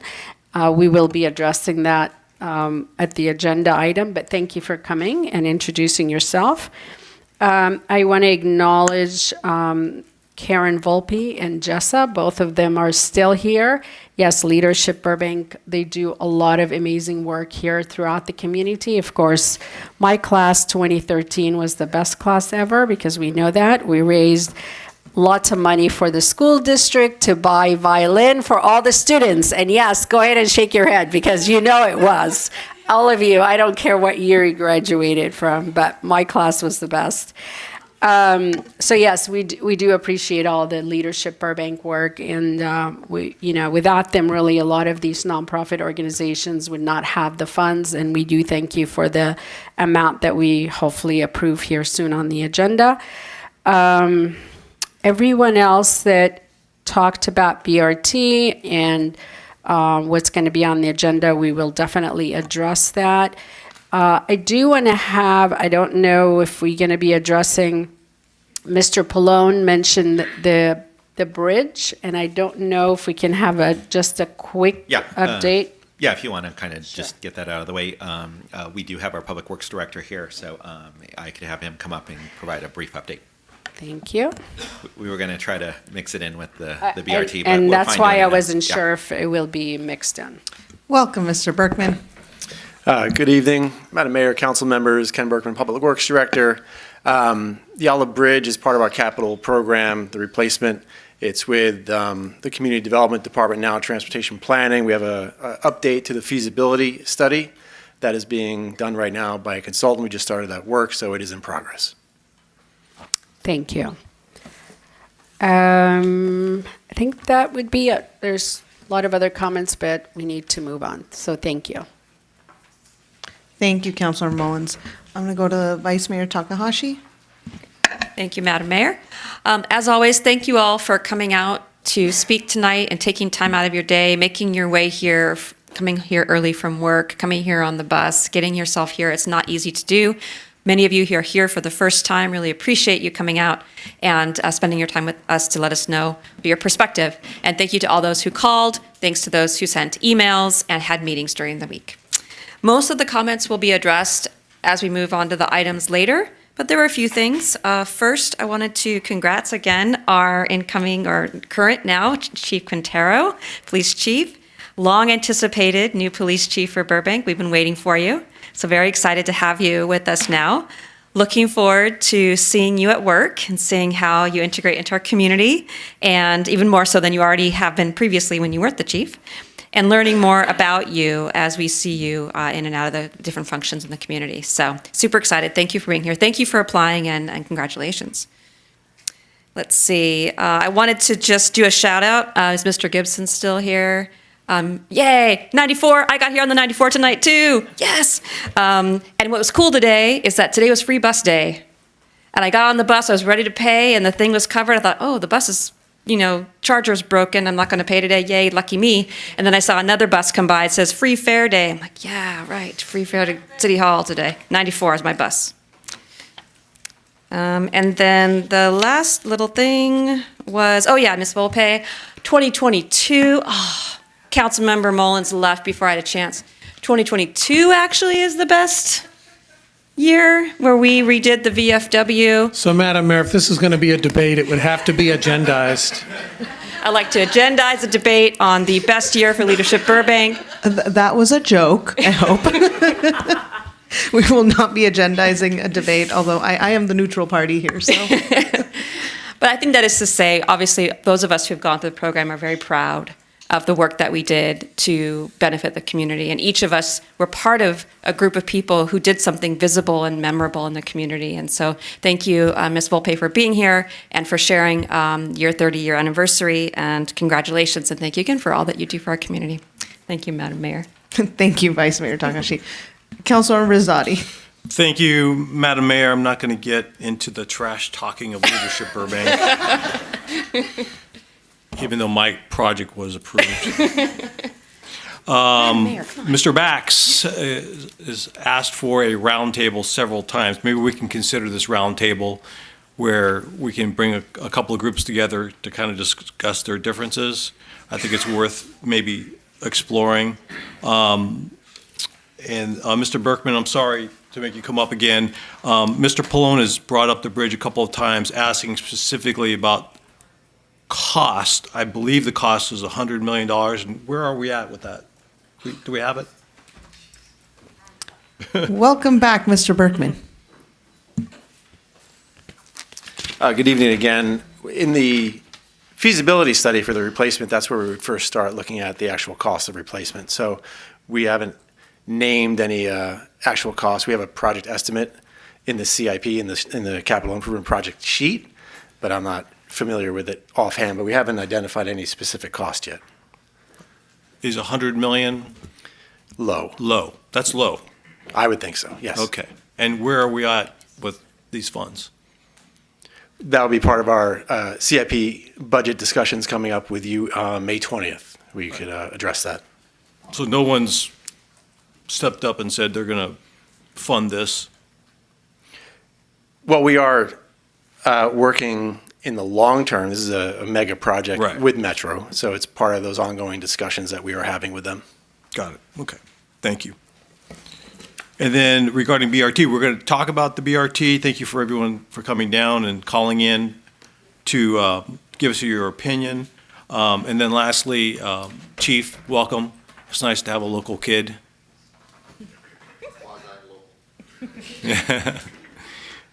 Welcome. Thank you. Thank you, Madam Mayor. All right. Thank you all. I'll be brief. I don't have any trash talk about leadership Burbank classes. Don't talk to me about Burbank versus boroughs. That's a different conversation. But I will say, I'll start with thanking those who came forward to speak about their appointment for the Planning Commission. I appreciate both of you and look forward to discussing that on item 8. And then for item 9, we will get to that when we get to the item, and I imagine we'll have some more comments from the rest of you at that time. I will say thank you to Mr. Scroggs, since this is not on the agenda. I don't know if you're still here, but thank you for bringing up, there you are. Thank you for bringing up the ledge update we get every time. I too watch those sessions. It is quite aggravating to hear some of the comments from our friends in Northern California. Everyone should remember, and everybody in Burbank should know, that the media industry is a worker class issue. It is something that applies to all of us that are a part of the workforce. It is not a Hollywood bailout. And the city of Burbank has sent our letter, and we will continue to move forward supporting this issue. All right. My other comment I wanted to say is thank you to those of you who spoke on housing. I know it's not on the agenda today. We won't be addressing that today. To Ms. Garcia, thank you for sharing your story. I think it's the first time I've seen somebody pull cards on the dais. Here's hoping that the cards you pulled are the true manifest of your destiny, and wishing you all the best. And I'm so sorry you're going through this situation. Thank you, Madam Mayor. Thank you. And the last thing I will say to everybody is I'm wishing you all a happy Earth Day. What a topic. Yes, right now, Metro is free, MetroLink is free, and all your bus rides are free. So if you got here in a different mechanism and you want a way home, it's free. Alrighty, thank you everybody, and we're gonna continue on with the rest of our agenda. Let's move on to the consent calendar. The consent calendar may be enacted in one motion. Madam City Clerk, please read the consent calendar. Thank you, Madam Mayor. We have 7 items tonight. Item 1, approval of the City Council minutes of the joint meeting of April 8th, 2025, and the dark meeting of April 15th, 2025. Item 2 is adoption of a resolution adopting a mitigated negative declaration, a mitigation monitoring and reporting program, and approval of the Aleppo pine tree removal project. Item 3 is adoption of a resolution approving the city's sewer system management plan update and certifying that it is consistent with waste discharge requirements for sanitary sewer systems. Item 4 is approval for the city manager or designee to submit a non-binding bid in an amount up to, but not to exceed, $160,000 for the purchase of a library outreach vehicle, a bookmobile. Item 5 is acceptance of a donation of adaptive sports equipment valued up to $90,000 from the Leadership Burbank class of 2025 to support the adaptive sports program. Item 6 is authorization to execute the law enforcement cooperative agreement between the Burbank Police Department and the Burbank-Glendale-Pasadena Airport Authority, Hollywood Burbank Airport Police Department. And the final item is approval of a letter of support for the petition of the Fernandino Tataviam Band of Mission Indians Tribe to the U.S. Department of Interior's Indian Affairs for federal acknowledgement. Thank you. Thank you, Madam City Clerk. Councilmember Anthony. Yes. So for item number 5, as a graduate of Leadership Burbank Best Class 2018, I'd like to ask Karen and Jess if you'd like to come back up. And I know you guys got cut off during your statement. If you could just tell us, can we ask staff then how much was raised? Well, you and should then what direct it's- your question through the mayor Yes. on consent and whether the item should be pulled or not. Well, I just want to know how much was raised because it's in So the that would be a statement. brief question on the item. Yeah. Can I do before a that, motion. Madam Mayor? Is that all right? If you ask staff, you have a brief question for staff. Great. Who's the staff on that? I mean, it's the staff. How much is raised? Because in the item, for those of you at home, it says up to 90,000, and then specifically the kinds of equipment that is going to be used for. That's what I'd like to know. Ms. Garcia, welcome. Yeah. Good evening, Mayor Perez, council members. Marissa Garcia with Parks and Recreation Department. I'm asking somebody from the class to come up to give me the exact number. As Ms. Volpe mentioned, their last fundraiser was a pickleball tournament, which brought them beyond that $83,000 estimate that what we originally thought. And so we, I think we're counting they're counting the dollars. So the request this evening, as was mentioned, is up to $90,000 donation in equipment.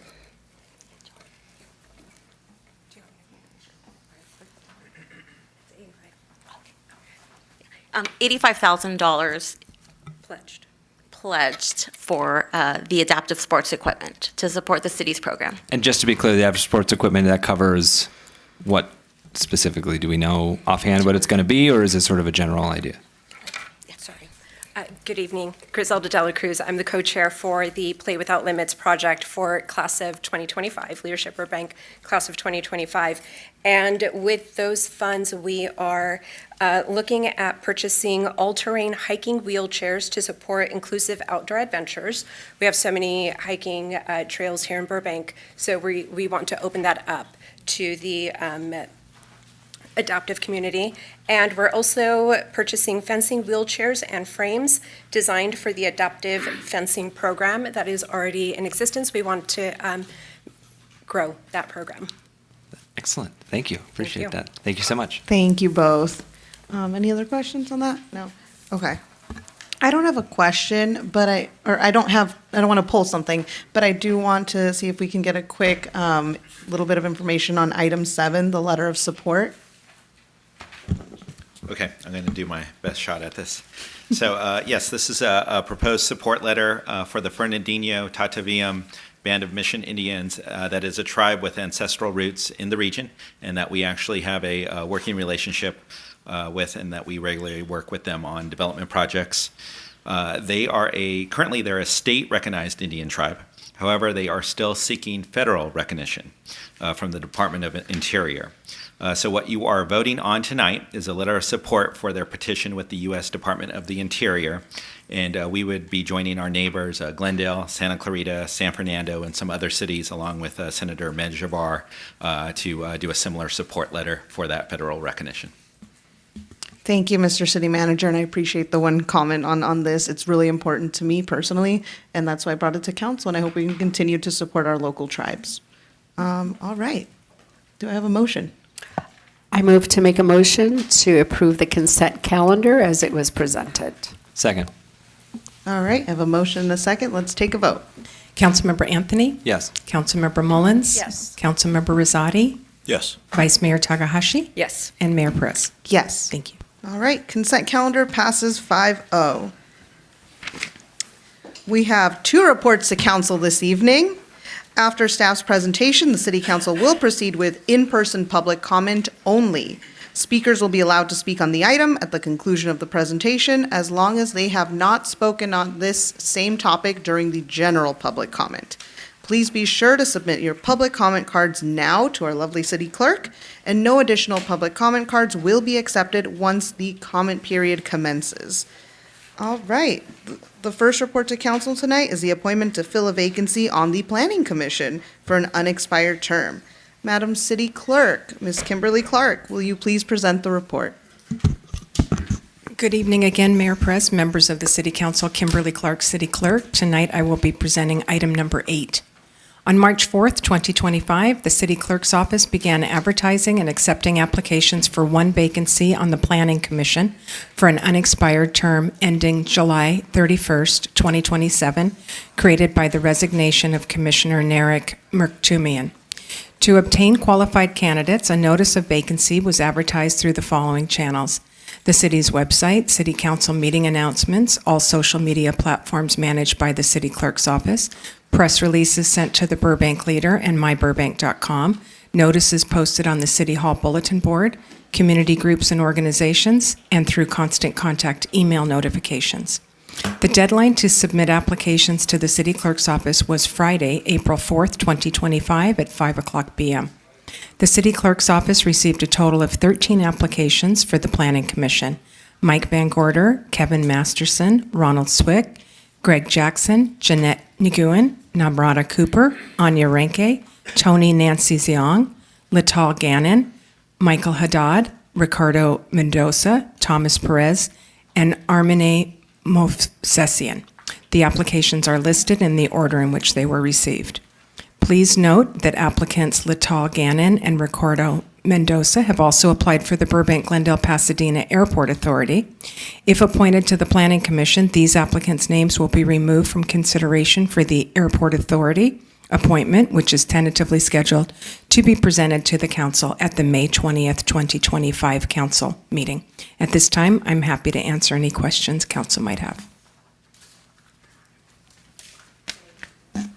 Thank you, Ms. City Clerk. I have 5 comment cards, but I do believe we had one more from the public comment who wanted to speak during, oh no, sorry, that's the next item.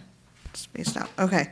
So if we have 5 comments total, I will start, you each get 3 minutes. I will start with Mr. Kevin Morris, followed by Hunter Gibson.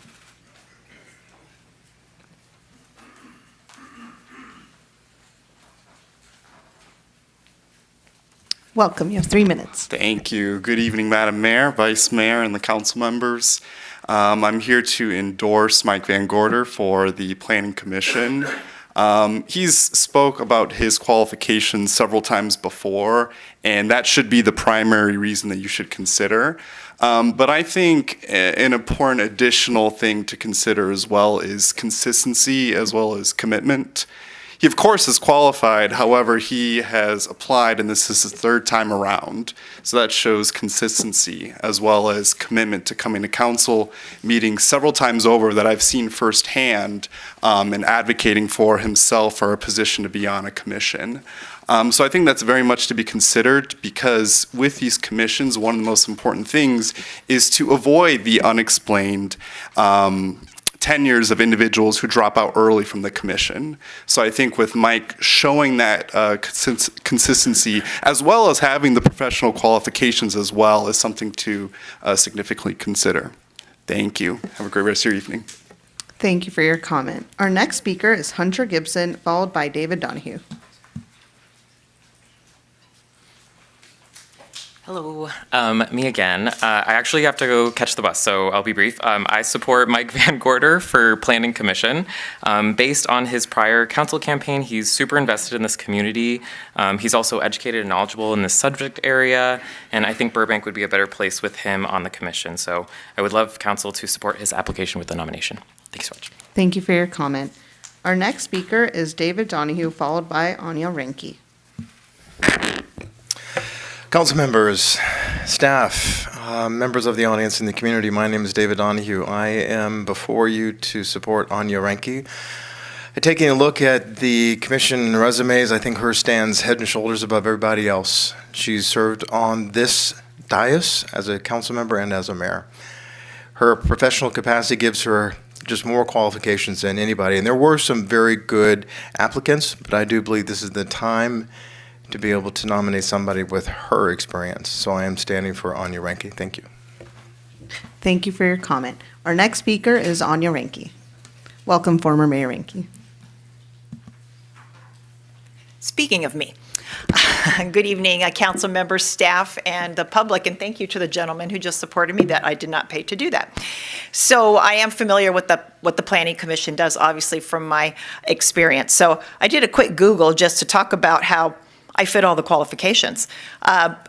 The Planning Commission's primary responsibility is to advise the City Council. I'm really good at giving advice. Do it all day and enjoy doing it. To help people move on with their lives and to make good decisions in their lives and in their community. It includes reviewing and talking about long-term development for the city of Burbank. It's really dear to all of the citizens in Burbank that we control our growth and that we're very considerate about what we do in all areas concerning the planning of our city and our future growth, especially with the demands that are coming from up north about housing and what we have to do. So I think we need to be considerate of that and know and balance out the legal implications of what we're demanded to do. And so the Planning Commission is here to help the council out and to give you advice and to take input from the community and frame the issues for you so that it filters up to you. You can make well-informed decisions about what our community should look like in the future. And I think it's really important. We look at the past, but we also have to look at the future to determine what's best for everyone. So I appreciate it. I know some of you, I'm acquainted with some of you, but I still wanted to come and say hey to the ones that I've never met before. Out and about at public events. I'll be at the Care Walk this weekend on Saturday. I invite you all to do that too. It's part of our great community and doing walkable things. And we've heard a lot about transportation tonight. Really important to talk about all these things as we go forward into the future for the city of Burbank. So thank you all for your time. Thank you for your comment. And my final speaker is Ricardo Mendoza. Ricardo Mendoza. Going once, going twice. No Ricardo. All right, so that is my final speaker. All right. Thank you to everybody who spoke. We're now closing the public comment period, and it is time to move on to the item. Does council have anything to deliberate, or should we just let okay, Councilor Mullins? Really quick, I wanted to thank all the speakers that came before us regarding this item. And I do want to also acknowledge somebody that I neglected to acknowledge earlier who spoke, Mr. Van Gorder, coming in and speaking to us. I was really focusing on Mr. Perez, helping him to understand the process. But thank you all for coming and for speaking and introducing yourself. Thank you, Councilor Mullins. Vice Mayor Takahashi. Thank you. Yeah, echo that. Thank you for speaking. It's always appreciated when applicants speak to us at the dais and also contact us before they, after they've sent the application in and let us meet them. I also want to note that there's only one position, and I think we have 12, 13 applicants. And it is always hard to choose, and that means only one person can be chosen. I encourage everyone who's here tonight and who may be listening, if you are not chosen, please apply again. Continue to apply. It shows tenacity when you are applying more than one time, and commitment to the city. And it also, you can learn the process as well. Thank you, Madam Mayor. Absolutely. Echo that sentiment. Thank you, Vice Mayor Takahashi. Thank you, Councilor Mullins. If you are not selected, please apply again. Talk to our city clerk about the process if you have questions, and we'd be happy to have you on one of our boards and commissions. All right, let's move on to the vote. Would you like me to read all of the names or just read each one and vote? Read each one and vote, seeing consensus. We will begin with Mike Van Gorder. Kevin Masterson. Ronald Spick. Greg Jackson. Jeanette Nguyen. Namrata Cooper. Anya Renke. Tony Nancy Zong. Latal Gannon. Michael Haddad. Ricardo Mendoza. Thomas Perez. And Armini Mosesian. Mike Van Gorder is appointed. Thank you, Ms. Kimberly Clark. Congratulations, Mr. Van Gorder. Welcome to the Planning Commission. Believe third time's a charm. Yeah, I was going to say it took 3 times. Congratulations. Congratulations, and we'll put you to work right away. And for everybody else who applied, thank you so much. Thank you for reaching out. Thank you, former Mayor Ranke, for wanting to continue your service. It is admirable and beyond something that I think I would ever do, but thank you for your application. I hope we can get you in a commission sometime. Thank you to Mr. Perez for applying, for being here, for putting yourself out there, and I'll extend my offer if you're here watching or listening. Please feel free to sit down with me. I'd love to talk to you about how our process works, what the boards and commissions are, who you should talk to, and we'd love to have you serve in your community. So thank you for your interest, and please do reach out. We'd love to talk to you. All right, moving on to the next item. Thank you, everyone. Our second report to council tonight is an approval of the configuration change to the North Hollywood to Pasadena Bus Rapid Transit Corridor project in downtown Burbank on Olive Avenue between First Street and Glen Oaks Boulevard. I welcome Mr. David Kriske, Assistant Community Development Director, to present the report. Madam Mayor, if I could. Out of an abundance of caution? Sorry. That's okay. Out of an abundance of caution, I am going to recuse myself from this particular discussion on the BRT. The station is downtown. It is very close to where I live. And if it's all right, City Attorney, could you just give us a quick overview of the 500-foot rule and why that's important? Yes, under the Political Reform Act, if a council member lives, either owns real property or has a leasehold within 500 feet or 1,000 feet of a particular project, they have to conduct a conflict analysis. In this case, living within 1,000 feet of the alignment raises the issue of whether there's an impact on your use and enjoyment of your leasehold interest. We took a brief look at the number of residents similarly situated within the downtown segment, and the public generally exception to conflicts was not available.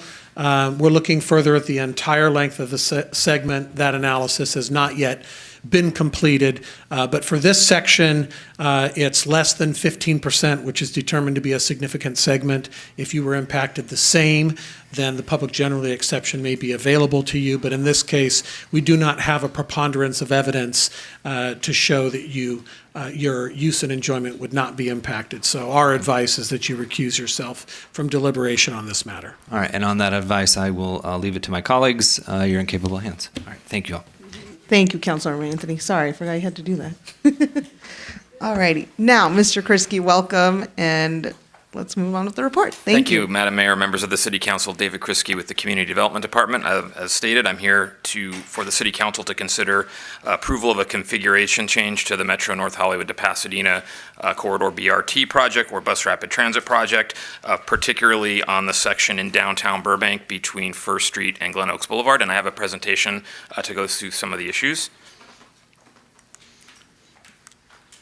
So why we are here tonight, as I said, we are asking the City Council to consider making a change to the configuration for the BRT project, a portion of it. Very specifically, we're looking at the portion in downtown, so that's right out in front of City Hall here, from First Street to Glen Oaks Boulevard. And we are asking the City Council to consider expanding the planned BRT station, which is planned for the intersection of Olive and San Fernando, to expand it to allow for more passenger amenities and pedestrian circulation around the station while maintaining all of the existing travel lanes. And I also wanted to point out what we are not here to discuss tonight, which some of the comments from the public alluded to. We are not tonight considering any changes to the City Council's overall position on Olive Avenue and the bus lanes that are planned by Metro to be installed on the segment between Buena Vista and Lake, so in the middle part of the city, where, as was discussed and as you know, the City Council has a differing opinion on the configuration in that stretch. The City Council has requested that Metro install that section as mixed flow, and that continues to be the Council's position, and we are, in the long term, working on resolving that issue, but we are looking just at downtown tonight. So to give an overview of the project extends a high-quality transit route using bus rapid transit technology from the North Hollywood Metro B and G line stations in the west through the Burbank Media District and downtown Burbank, and then into Glendale, and then terminating at Pasadena at the Metro A line. BRT is a bus system, but it operates much like a light rail system. So it has the advantages of light rail amenities such as dedicated stations, very frequent service, all-door boarding, paying a fare before you board, and it's trying to mimic the high-quality transit that a light rail sees, but using buses instead. And the biggest feature of BRT is that it can be configured to operate in the roadway in either its own space or in mixed flow, what we call mixed flow traffic, where buses operate with the other general cars using the street. So in the Media District, the project is planned to be installed as a kind of a mixture of mixed flow and curb running bus lane. So that's bus lane running along the curb. The middle segment I talked about, and then over the Olive Bridge, it's mixed flow, planned for mixed flow, and then in downtown Burbank, it's planned as a bus lane, currently running again against the curb, so that's taking the parking lane and turning that into a bus lane, and then maintaining the existing travel lanes. Then turning onto Glen Oaks, there's a brief section of mixed flow again, and then it enters into another bus lane segment that goes all the way through into Glendale in the very large part of Glen Oaks Boulevard along the median. And the plan is to take a travel lane, a third travel lane in each direction, and convert that into a bus lane. And so we're looking at the portion that's highlighted and circled in purple. And so this is a view of all of Ryden downtown. Everyone, I'm sure, is very familiar. And so as you see today, we've got 2 travel lanes in each direction, center turn lane, and then either parking, street parking, or we have some loading areas there. The post office drop-off is located along this stretch, or there's red curb for existing transit stops. And this is a cut, kind of a cross-section of the street showing the exact same thing, showing the right-of-way limits. There's a fairly wide sidewalk of 14 feet on either side of the street that currently accommodates pedestrians as well as the existing local transit amenities, and then the 5 travel lanes and parking lane in the roadway. And what Metro is proposing to do, as I mentioned, is take that parking lane, push it out a little bit, widen it a little bit, and convert that into a bus lane operating along the curb. So that allows the buses to have their own lane, but then keeps all of the travel lanes in existence. And cars that are approaching intersections, if they're turning right, they can also get into the bus lane to make turns. They can also get into the bus lane to turn to get into driveways along the segment. And then at the station location at Olive and San Fernando, the transit station is located in the existing sidewalk. And so this slide is titled the Metro Proposed Design, which is really just existing conditions. So what you see here is the current local bus stop with the shelter.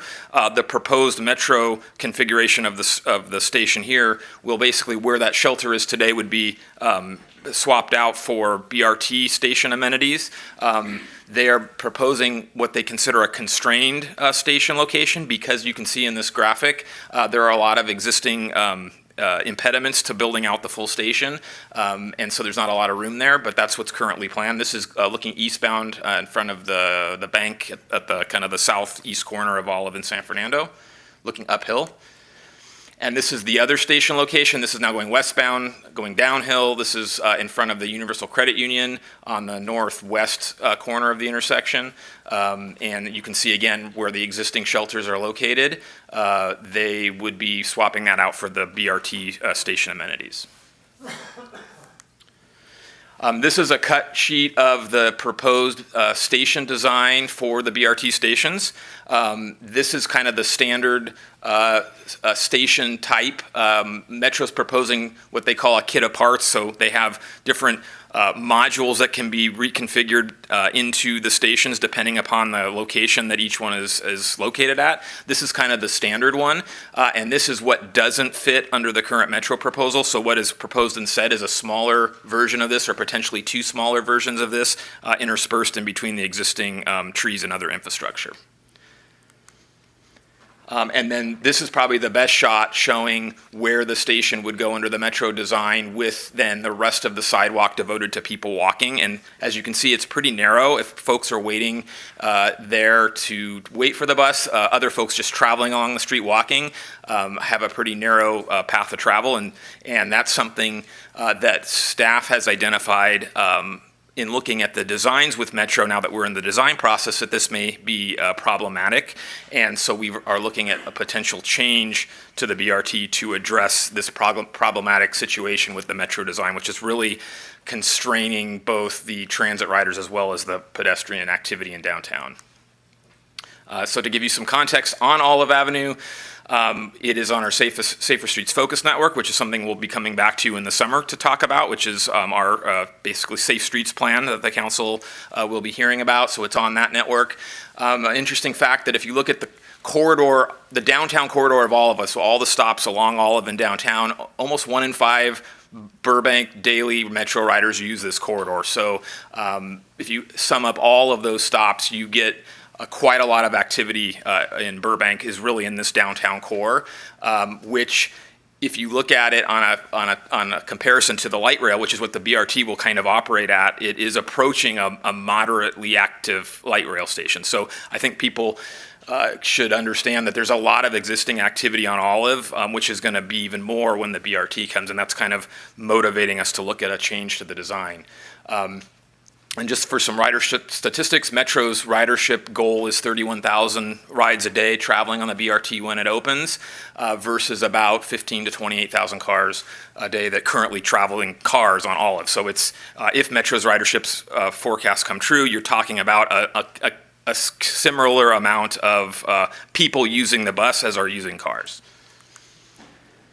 And then finally, this is Metro's estimate of ridership at the stop itself. So we've got about 400 rides a day using the two locations today, and the BRT is going to add substantially more. So you're going to look at potentially up to 1,600 a day just at that stop, which again is kind of on the order of magnitude of light rail. So there's going to be a lot of people there, and that is a concern that we at staff looked at as we started diving into the actual design of the project.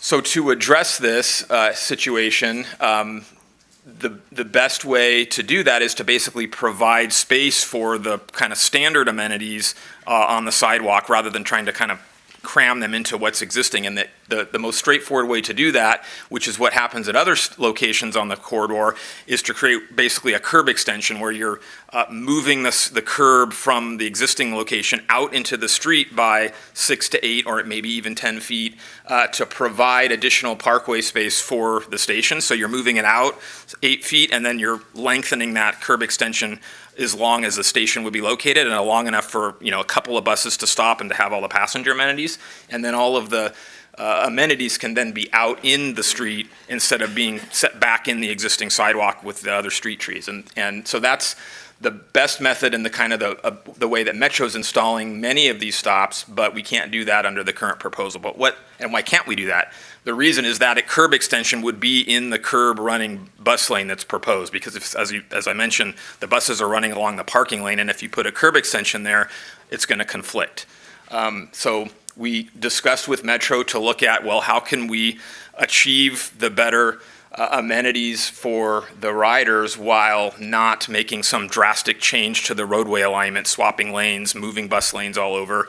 And what we came up with the help of our subcommittee members, which they may want to get into too, is to basically extend the mixed flow portion of the project, which is on the Olive Bridge, up the hill 1.5, 1 1/3 blocks to just past San Fernando. So the buses aren't getting into their curb lane right away. They're staying in the mixed flow regular traffic until they can get up to the station, stop and board and alight passengers. And then east of there, they merge back into the curb space where the bus lane would begin, and they have then their dedicated bus lane. So you get the amenities that we think we need for the activity that we're expecting at this stop. We're not affecting the existing lane configuration on Olive Avenue, and we're still giving the BRT most of the corridor in downtown with bus lane. They just basically merge in and out a little bit later than they normally would, which doesn't really operationally is going to happen anyways when you're converting or changing from mixed flow to bus lane. They're going to be merging anyways. It doesn't really have any impact, and that's something that Metro has also confirmed with us. So this is a city staff generated 3D rendering of what the proposed configuration would look like. And as you can see, all of the transit amenities are now pushed out into the curb extension, leaving the sidewalk, existing sidewalk available for pedestrians. And then you can see all of the lanes are still in their location. So here's just another shot. This is looking again up the hill. This is the southeast corner. This is now looking down the hill in front of Universal Credit Union, so you can see the bus is in the travel lane. It's stopping in the travel lane, but it's mixed flow, so cars can move around and get where they need to go, and then proceed on to the Olive Bridge going west, or going up the hill. You'll see them on the right side, just beyond the station. They'll get into their own lane after that. And then again, just top down. Again, it's kind of hard to visualize these technical layouts in something that's a little more accessible to normal people, but this is looking down. Upper pane is the bus lane against the curb that's planned. Lower pane is showing the minor extension of that merge zone from mixed flow to bus lane occurring a block later, and then the bus lanes begin allowing for the curb extensions. And then this is just again a close-up. So attachment 6 of your staff report had a layout of benefits and trade-offs to making this change. And you'll see in the attachment, which is kind of side by side in the staff report, we think the benefits far outweigh the potential trade-offs. And I won't go into all of these, but basically the benefits are just what was described. Much better amenities, preserved sidewalk width, lots of space for people to wait, with the expectation that in the future we're going to have a lot of riders here. You get a little bit of pedestrian crossing improvements because the curb extension shortens the crossing distance. We maintain all the travel lanes, and you really get all of those benefits of the ridership amenities while not disturbing the overall roadway. The trade-offs are a little bit slower vehicle speeds with this plan versus what's out there today, because buses are stopping in the travel lane. So if you're a motorist and you're approaching a bus that's boarding passengers, you will have to either wait or merge over to get around it. So that's not what happens today, although that happens in many other areas in Burbank where buses aren't able to pull fully to the curb and you have to maneuver around. But that is a little bit of trade-off. There is a very slight impact to emergency response, although it's nothing as compared to what could be impactful to emergency response if we were to do something more drastic with the lane reconfigurations that result in more traffic congestion. And so the police and fire department are much better with this alternative than some other alternatives that provide a lot more restriction to flow. It's really, if the bus happens to be there when a fire truck is there and there's a lot of cars, the fire truck's going to have to do a little more maneuvering than they normally do. But it is an acceptable situation for them, and it's nothing like what would be done if we were making more drastic changes. And we still are losing some curb parking. So the plan was always to remove all the curb parking with the Metro plan. This brings back the curb parking between First and San Fernando, which is only a few spaces, but most importantly, the post office drop-off is there. That would have to be removed or relocated under the Metro plan, would be able to stay with this plan. But the parking further up the street would still come out because that's when the bus lane is starting again, and that's still a downside, but it's also the downside of the current Metro plan. So those are just some highlights of the benefits and trade-offs. And then the staff report mentions that we think this change supports the city's goals and policies pretty well. It supports 4 general plan goals and 6 policies.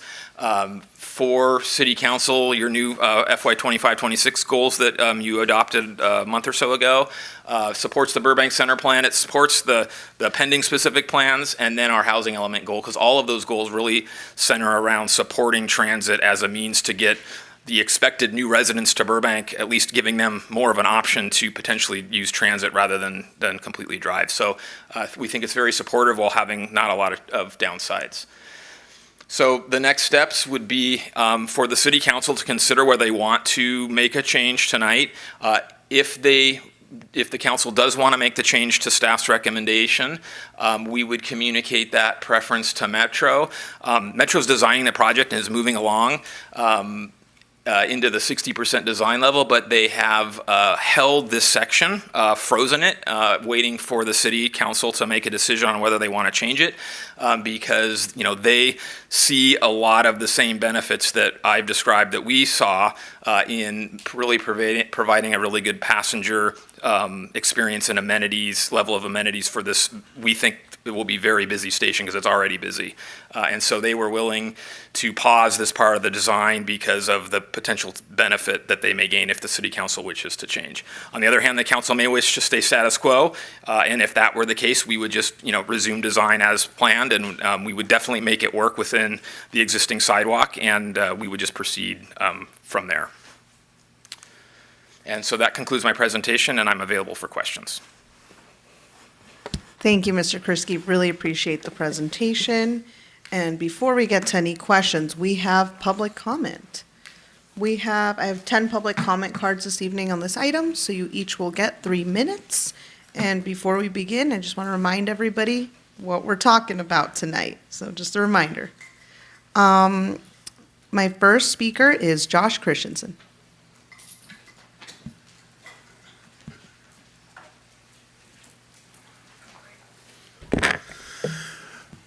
Good evening, Madam Mayor. Good evening, Madam Mayor, City Council, and staff. Appreciate your guys' time. Appreciate this report. We're here to support BRT and the work that it's going to provide for the membership of the carpenters and other trades as well. We're here to start work and ready to go, and we're hoping you guys approve a plan and we can be able to go to work. Side note, Burroughs High School has our Career Connections program in it. That has their first graduating class coming out, and it'd be awesome for those folks to go to work here in their own city and to improve the city with all projects that they may have. And we're excited to get this thing going, and thank you for your time and for your hard work and consideration. Thanks. Thank you for your comment. Thank you to the carpenters. And you're trying to butter me up with the Burroughs comment. I heard that. Our next speaker is Janice Cohen-Milch, followed by David Donahue.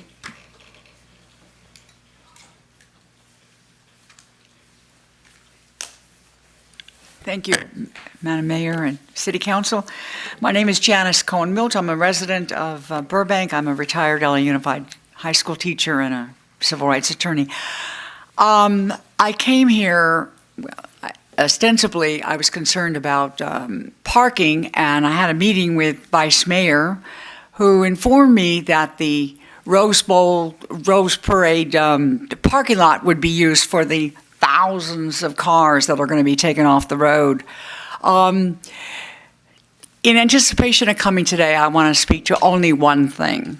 I literally set my odometer at the base, or at the elevator, where the elevator is at the parking lot, and drove down to the San Fernando intersection. It's a 0.2 miles, which might not seem very much, except if you're coming home from a shopping trip in Pasadena, it might be a lot going up the hill. The representative didn't mention anything about what the grade would be.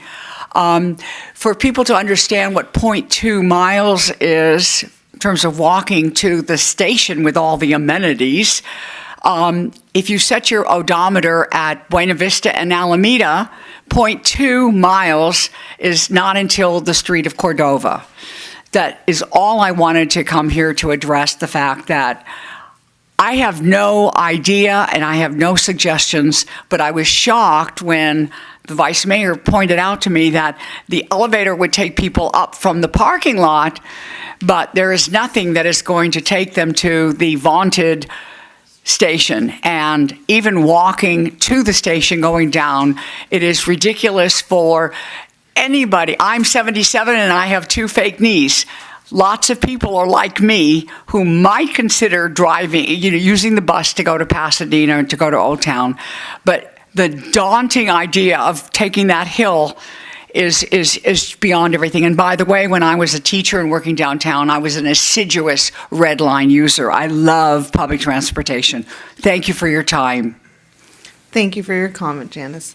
Our next speaker is David Donahue, followed by Eddie Poland. Madam Mayor, Vice Mayor, Council members, my name is David Donahue. This topic is one that you've heard me talk about more than once. So before I begin, there are those people in this chamber that are against taking away a lane on Olive Avenue. They are against Metro's BRT plan, and I would ask those people to stand up to show their support against this. Thank you very much. You can be seated. I appreciate your support. So this is something that I want to bring forward. This has been exciting because there are some new folks that have talked about this. I mean, there's a member of the movie industry, a union member, who basically goes, if you do this, this is going to drastically affect how they get around and do their jobs. Industry jobs. We've talked about that a little bit, haven't we, Mayor? So this is something that you, as a body, have seen what members of the community can do. You have witnessed the gatherings, the protests, I would say, Southern California news coverage by every television channel there is. So I urge you to only deliberate this item, and then to reinforce, reassert the position of mixed flow as two previous councils have, two votes on council have. It is something that we've put a lot of time and energy in, and I hope that you all stay that direction. It is something that is very dear to this community. It is very dear to me, as I was serving as the president of Vision Burbank for several years. Those people are still here. You heard them call in. You heard Jamie Keyser, the CEO of the Chamber of Commerce. You heard some restaurant members, owners, who are very active in this community.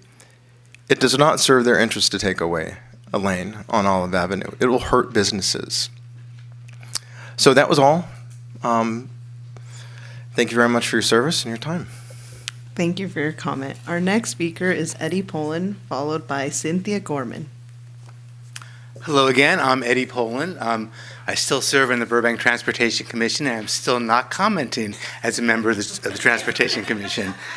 Tonight I comment as a 34-year Burbank resident who deeply loves my community, speaking to our city's history and the vision of our founders. Burbank became an incorporated city on July 8, 1911. As those articles of incorporation were being signed, the Pacific Electric Railway Company was completing construction of a new line to bring the red car to Burbank. The new line was being built because a year earlier, our city's founders raised the equivalent of $1.6 million and secured the right-of-way to guarantee Burbank would be served by quality transportation. Our founders had the foresight to see that the vitality and prosperity of Burbank depended on connecting to our neighbors and to the entire region. They were not trying to keep people out, they were trying to bring people in. Today, 115 years later, the Council has the opportunity of affirming the vision of our founders by rejecting the poorly conceived plan submitted by city staff to eliminate the dedicated lanes in downtown Burbank. Burbank's founders understood that high-quality, efficient, and accessible transportation is essential to preserve and enhance the vitality and prosperity of our beloved Burbank. As our city says yes to thousands of new residents, we need to say yes to the best possible public transportation so these new residents will need fewer cars and will make fewer car trips. Just as the red car ushered in decades of growth and prosperity, so too can the BRT be a catalyst for growth and prosperity today. Especially with the 2028 Olympics just around the corner, let's say yes to the BRT with dedicated lanes. Please reject city staff's proposal to eliminate the downtown dedicated lane. It has been said of our city that we have always been a factory town. First we made trucks and airplanes, then we made movies. Today, with manufacturing and our studios in decline, Burbank is in danger of becoming, as a city official recently noted, Detroit with better weather. It doesn't have to be that way. As one of the most connected small cities in the world, with an airport, heavy rail, and soon the BRT, alongside great active lifestyle amenities and an enduring small-town charm, Burbank is still a great place to raise a family, live your best life, and to locate your business. Be ambitious and visionary leaders, just like our founders were, and lean in to building great infrastructure and ensuring our future. Reject the position of an earlier council to impede the BRT and set a new course for a brighter future. Thank you. Thank you. Our next speaker is Cynthia Gorman, followed by William Elder.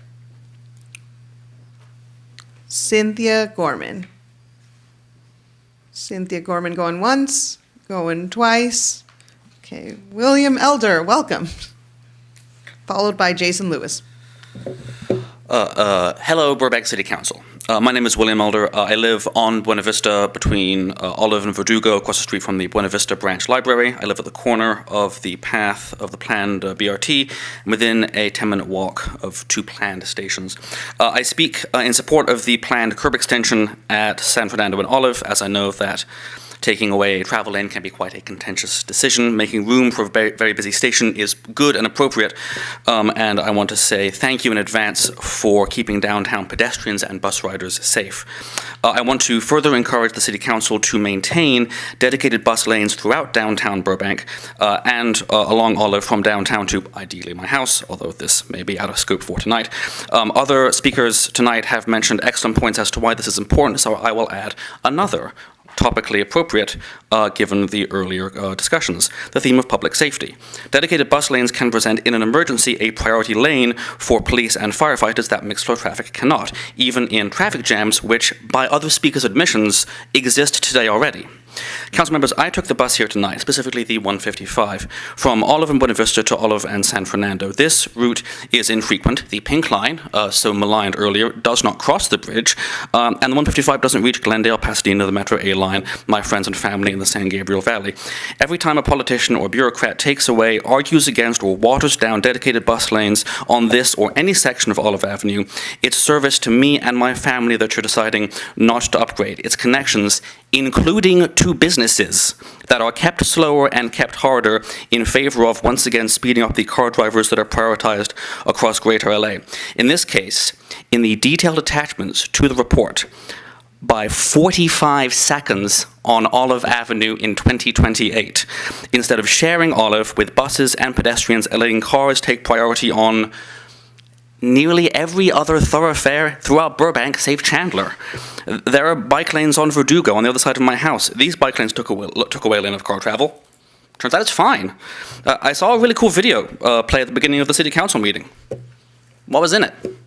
Trains, someone on a bike, people walking, because even the city council knows that when you publicize and prioritize people over cars, you get improved business, improved community, improved civic life, quality of life for cars or quality of life for people. Please, in downtown Burbank, keep this project a bus rapid transit and not a bus stuck in traffic transit. Thank you for your time and all your work. Thank you for your comment. Our next speaker is Jason Lewis, followed by Alex Arciniega. Good evening again. Jason Lewis, Transportation Commissioner, but here tonight as a private citizen to give my thoughts on item 9. I'm here to support the BRT in concept and specifically Metro's continued collaboration with our city on this bus stop design. I say that as a lifelong driver of Southern California roads and an 18-year Burbank resident. I did my driver's training at 15 and a half right here in the streets of Burbank and North Hollywood. My first day behind the wheel, I was in rush hour traffic on the Hollywood Freeway. But I'm now the father of 2 school kids, both of whom walk or bike to school every day, and I take Burbank bus and the subway to work in downtown LA. With insurance skyrocketing, we are trying to make a go of it as a one-car family, and as someone who's watched cities like Dublin and Ireland get even better with improved public transportation, I know the only solution to traffic for those who have to drive to work to get around is getting cars off the roads, not more lanes. We added 2 lanes to the 405, and traffic is worse than it was before Carmageddon. Don't trust me, look it up yourself. I'm glad we're being proactive in working with Metro to upgrade the station, but I'll admit I'm a little confused by the theme of the objection to the BRT as a concept. I would encourage them to join Mrs. Kriski and read up on public transit. The businesses we've heard from in the past couple of years, and even tonight, all have one thing in common when they object to the BRT. They have big off-street parking lots. Now, I'm a former small business owner here in the city, and I'd like to talk about the small businesses who don't have large off-street parking lots. Don't they owe, or aren't they owed some kind of a competitive advantage? Oh wait, no, we don't owe anyone anything in this city. We owe them a good business environment, which is what we give them, which is why they're here in the first place. And my confusion continues why they'd be more against more foot traffic, because Metro stops have become a catalyst for neighborhood upgrades, even being accused of causing gentrification. I know this is true. As a kid, I went to church at St. Paul's in North Hollywood, across the way from the North Hollywood terminus in Subway. There was a Chandler Railroad spur there. There was a tiny little shack there in the middle of an empty parking lot. That shack's now a coffee shop. Now, the Orange Line has vastly upgraded also Van Nuys and transformed new commercial corridors near my dad's high school, Grant High, and Valley College. We are growing as a city for the first time in 40 years, and we should do it with everyone's needs in mind, not just drivers like me. And if you're also like me, you're a homeowner, you support being able to add an ADU in your backyard and not expand your driveway. How do you do that? Public transit gives you the back way to do that. So, that's the point, improving infrastructure for everyone. The bus doesn't go where you want to go because there aren't enough people riding the bus. And that's changing. Young people are not getting their driver's licenses like I did. They are using public and active transit. And we need to think of everyone, our future Burbank residents, not just the current Burbank residents. Now, finally, I did something that you couldn't do in years past. I did the LA Marathon on public transit. I took Subway to Dodger Stadium, walked from Chinatown up to the start, ran 26.2, got a lift back to downtown LA and took Subway home. That's something that we can do next year when the Purple Line extends. Thank you. Thank you for your comment, and congrats on running the LA Marathon. Our next speaker is Alex Arciniega, followed by Andre Dionysian. Man, how can I follow that guy? He was amazing. Just a reminder that if Olive changes at all, you can still get home through Alameda. I wanted to thank the mayor, the vice mayor, the council members. Thank you so much for taking my calls, taking my emails. We may not agree tonight, but that's okay. So I rode the 164 here, and you stole my thunder because I was gonna bring out my tap card, tell everyone it was free. If Metro's here, we need an umbrella at that stop. It was really, really, really hot today, and it's not summer yet. So I was a little bit late, but I gotta tell you, it's a big leap forward for me as I rode the omnibus back in the 90s and had to carry a schedule with me. So it's a big improvement to be able to use my phone.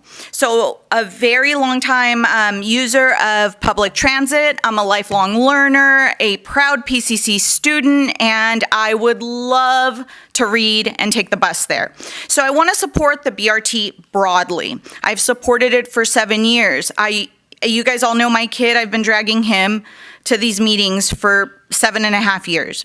So I do have the same level of excitement tonight that I did then, if not more, because it's actually happening.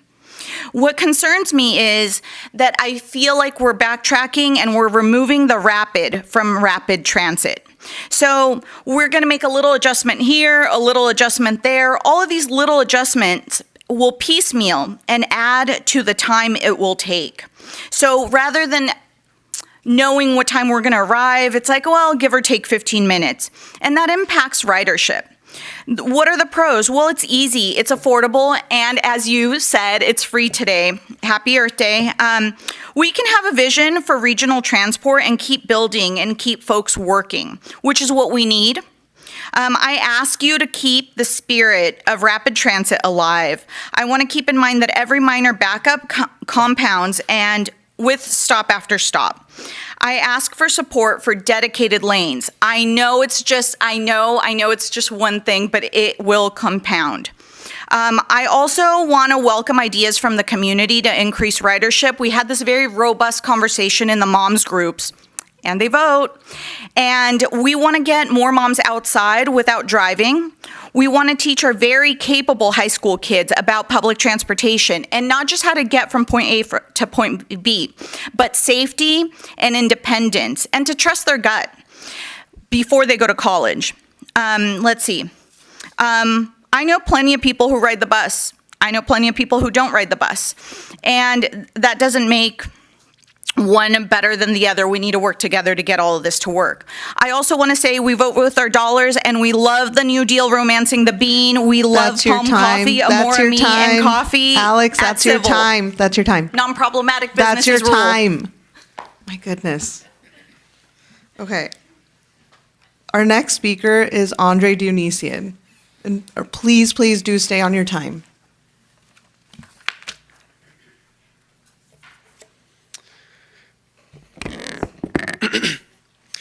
Good evening, council members. My name is Andre Denisian. I am here tonight not as a transportation commissioner, but as a resident and a fierce advocate for the North Hollywood-Pasadena BRT project. With a rapidly growing city and with it a rapidly growing demand for transportation, a high-quality rapid transit service is critical to addressing traffic, congestion, and pollution. However, although imperfect, I actually support the staff's recommendation to switch to a mixed flow for 1.5 blocks in downtown. As the modeling shows, the impact to the BRT will be limited. In a side running alternative, the bus would need to weave in and out of traffic to reach the stops, which would negate most of the benefit. So I actually want to thank the subcommittee for their work on this proposal, truly. It's a reasonable compromise that brings last mile improvement dollars to our community.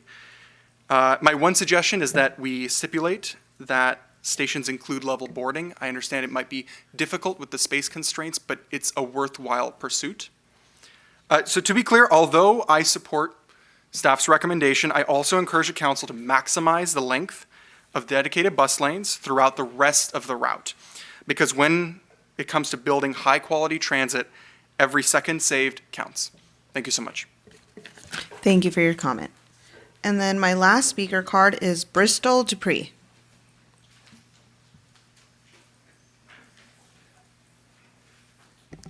Good evening. My name is Bristol Dupre. I was not planning on speaking tonight. I live in Burbank. I work in Glendale. I teach middle school, and I've spent all day talking to and with 180 12-year-olds. So if I sound a little inarticulate, that is why. It is nice to speak uninterrupted, though. I will say that. So, okay. I do take the bus every day in Burbank, the 92. But this isn't about me. I'm actually here to speak about people who have nothing. So, to be clear, I'm not shouting out anyone in particular. I'm not calling out anyone in particular. But there are some people who, to echo the thoughts of the last person who called in the general comment, could never afford to sue someone, could never obtain the capital required to open a small business or anything like that, who need the BRT. They're not just like me and others in this room who want the BRT. They need it. And they can't be here tonight because these are the people who can't get time off work or obtain childcare or are otherwise not well or able enough to attend in person or even call in. I'm glad also that Jason, is that his name? I'm sorry, the guy who spoke earlier brought up kids in the school system, because as a teacher, I'm thinking about, and as someone who lives near a school, even if you're not a parent or a teacher, those who live near a school know the drop-off in Burbank is so insane, and it's because there are no real school buses in a lot of the district, and so these kids are dropped off by their parents. Well, they could be taking the bus if the bus system was better. And in general, I'm just asking those of us who aren't rich, who aren't wealthy, who don't have a lot, but who have a decent quality of life, and I realize that a decent quality of life is very difficult to come by in these times, to spare a thought for those who have nothing and for those who deserve the baseline quality of life that comes from having reliable transit. Those people who need it the most, who can't be here more than anyone else tonight. That's all I have to say. Thank you so much. Thank you for your comment. All right, I'm going to call for Cynthia Gorman one last time. No Cynthia? Okay.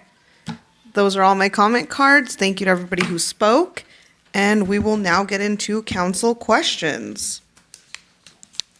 Before we begin, although I'm grateful for all of the speakers and then the passion from Mr. Poland on one side, Mr. Donahue on the other side, I do want to remind council that we are talking about a specific portion of this project tonight.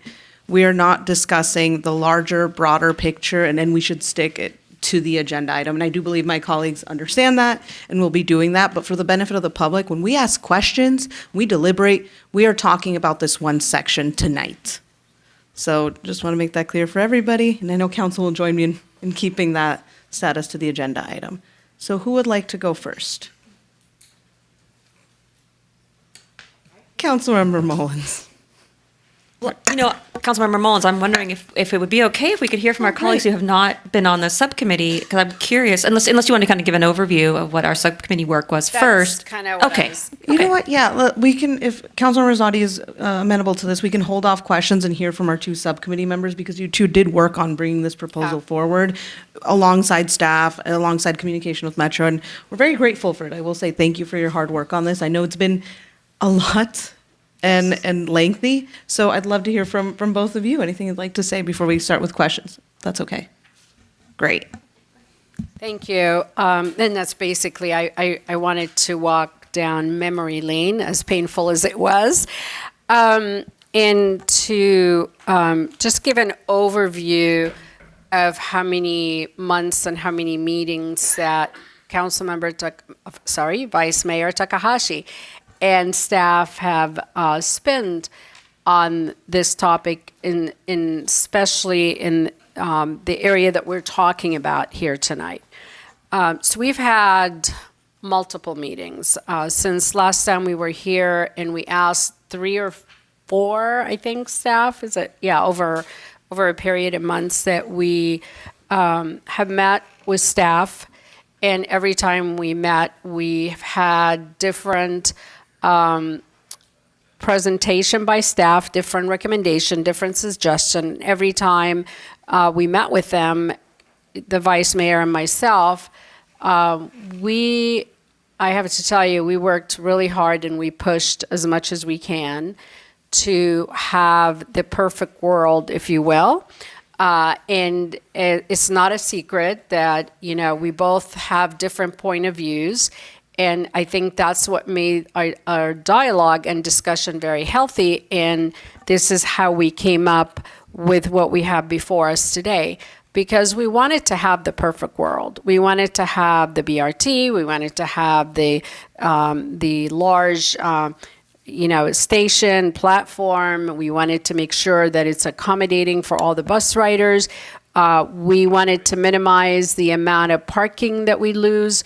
We also wanted to minimize any impact that we'd have on the travel lanes. So this was a very tough conversation, a lot of dialogues. At times, thankfully that we still talk to each other after the meetings, and I kid you not, because it was a very, very tough conversation in that room. I would categorize it as enthusiastic. It's enthusiastic, okay. We were very enthusiastic about what we were hoping to accomplish.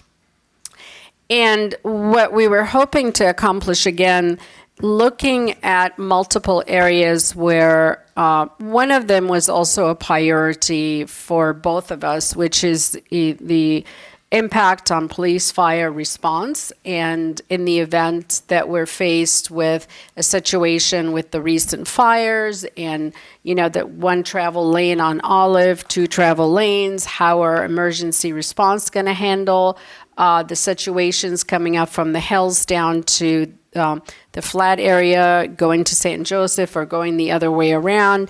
We also talked about the impact of our parking, given that our downtown area is also 1 lane, on San Fernando, given that now we're charging for parking. So there's a lot of things that have evolved during our discussion. And some changes were made, some events did happen. So for us, it was more of like every time we had an event, every time we had a discussion or received more emails, we went back to staff and we pushed to see what can we get back from them, and also have them go back and work with Metro. And at our last meeting where we met with staff, it was really it was a very healthy, again, discussion and dialogue. I think the excitement was for both of us, because we finally got something that we're comfortable to bring to all of you here tonight by saving parking in front of the post office on both sides and making sure it is a BRT. It's going to have a dedicated side running, which is taking away the parking from San Fernando to Glen Oaks, and that's a dedicated BRT bus, which Metro, what you heard staff said, they were actually very happy about that recommendation and suggestion, and they welcomed it. And also, we established to get the platform in, wide enough, big enough, as you've seen it in the picture, to accommodate all of the future ridership, along with the ADA requirement, along with giving space to our pedestrians who would want to walk around the platform. So the discussion, this was not taken lightly. Everything that you see here before you, we've asked lots and lots of questions. And sometimes they say the best ideas come on scribbling down on a piece of paper. And it was literally a piece of paper. It was scribbling some lanes. And I know they laughed a little bit about what I scribbled down on a piece of paper. And I'm like, why can't they do this? And I was like, they should be able to do it.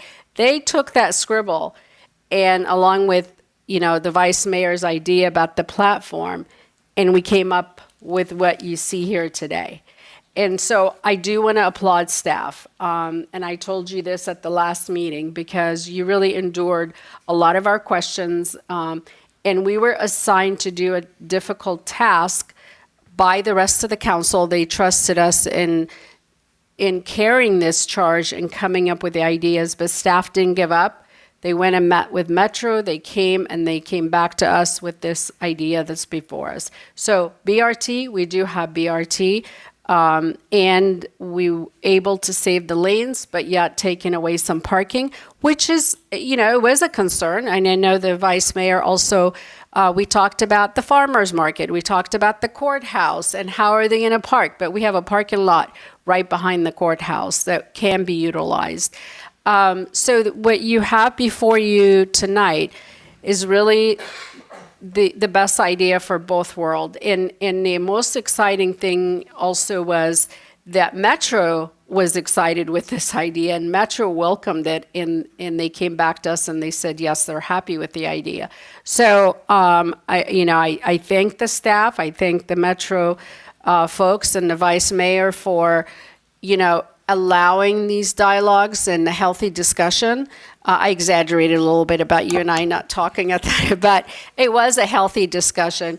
And I appreciate the fact that you and I were teamed up to do this task or to come up with a solution. And I'm very comfortable with it, to present to all of you tonight, and hopefully that the rest of the council weigh in on their opinion and let us know how we're going to move forward from here. Thank you. Thank you, Councilor Mullins. And I don't know, I think the leadership Burbank conversation is more contentious. Oh, I know. That was more important. Vice Mayor Takahashi would like to add anything? Thank you. I don't have much more to add to that. I think that this process, I have some comments later about the process and moving forward, but I think that we work together well. I'm really impressed with the staff and the willingness of the staff to let us kind of duke it out in the meetings together. And I also, we did have 5 or 6 different versions. We're going through it back and forth and back and forth. And I'm very curious to hear what my colleagues have to say, because they didn't go through that process with us. I'm curious how this final version will land with y'all. And thank you for those who commented on what your impression was of it. And I do have a few questions too with staff for clarification, some things that I thought came up during the discussion that's worth highlighting. But yeah, I'm very interested to hear what my colleagues have to say. And I have a few thoughts too about moving forward. But overall, I was really happy with the process too. All right. Thank you both. And thank you for going through the process. I'm sure it wasn't easy. And we heard from staff the contention and coming to consensus. So we're grateful to both of you for taking this on. And again, to the folks in the crowd, we are talking about one portion. This subcommittee is not done. They are going to be talking about different parts of this project down the line. But this one was really important for us to catch ahead of time, because as Metro puts their plan together, we want to ensure that we're working with them to make the best amenities possible for our city. At this point, I don't know if we want to go to questions. I don't know if either of you have any questions for staff. Yeah, why don't you guys ask your questions first, because I'm curious what your questions are. Councilor Rizzotti, I'll let you go first. Very anticlimactic, so thank you to Councilmember and Vice Mayor for doing all the heavy lifting. I agree with the staff's report. I'm happy with it. I have two questions. Actually, both questions came from members of the public. The first question was, why are we moving forward without a resolution on the western part of the portion of the BRT? We don't have, they've never acknowledged our letter. So why are we putting time and effort into this until we have an acknowledgement? City Attorney. So I'll go ahead and answer, because I think I probably spoke the most at the last meeting where council considered the cooperative agreement. Basically, that question was put to council, and the council decided that the ad hoc subcommittee was the best way to resolve the questions. The council's deliberation was that the letter is historical. It represents the opinion of the council at that time. And I think there was a lot of sentiment that maybe things could change, but that the drawing of names from a bowl to pick the committee members was the best way to work with Metro. And very specifically, council had before it the question in March of 2024 whether to include a project description within the co-op agreement, which Metro did not want to do, and whether that would impede the kind of ongoing resolution. So the consequence for not adopting the cooperative agreement would be to basically not receive reimbursement for the planning efforts. So the reason for proceeding, as I understand it, and these three council members, mayor, vice mayor, councilmember Mullins, all participated in that decision, but it was a council decision to work through the issues with Metro as they planned, because we weren't yet at an impasse.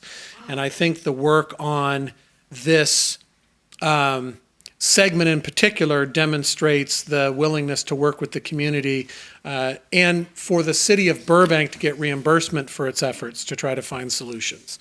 So council deliberately chose to move forward through the planning process to find resolutions to the disagreement.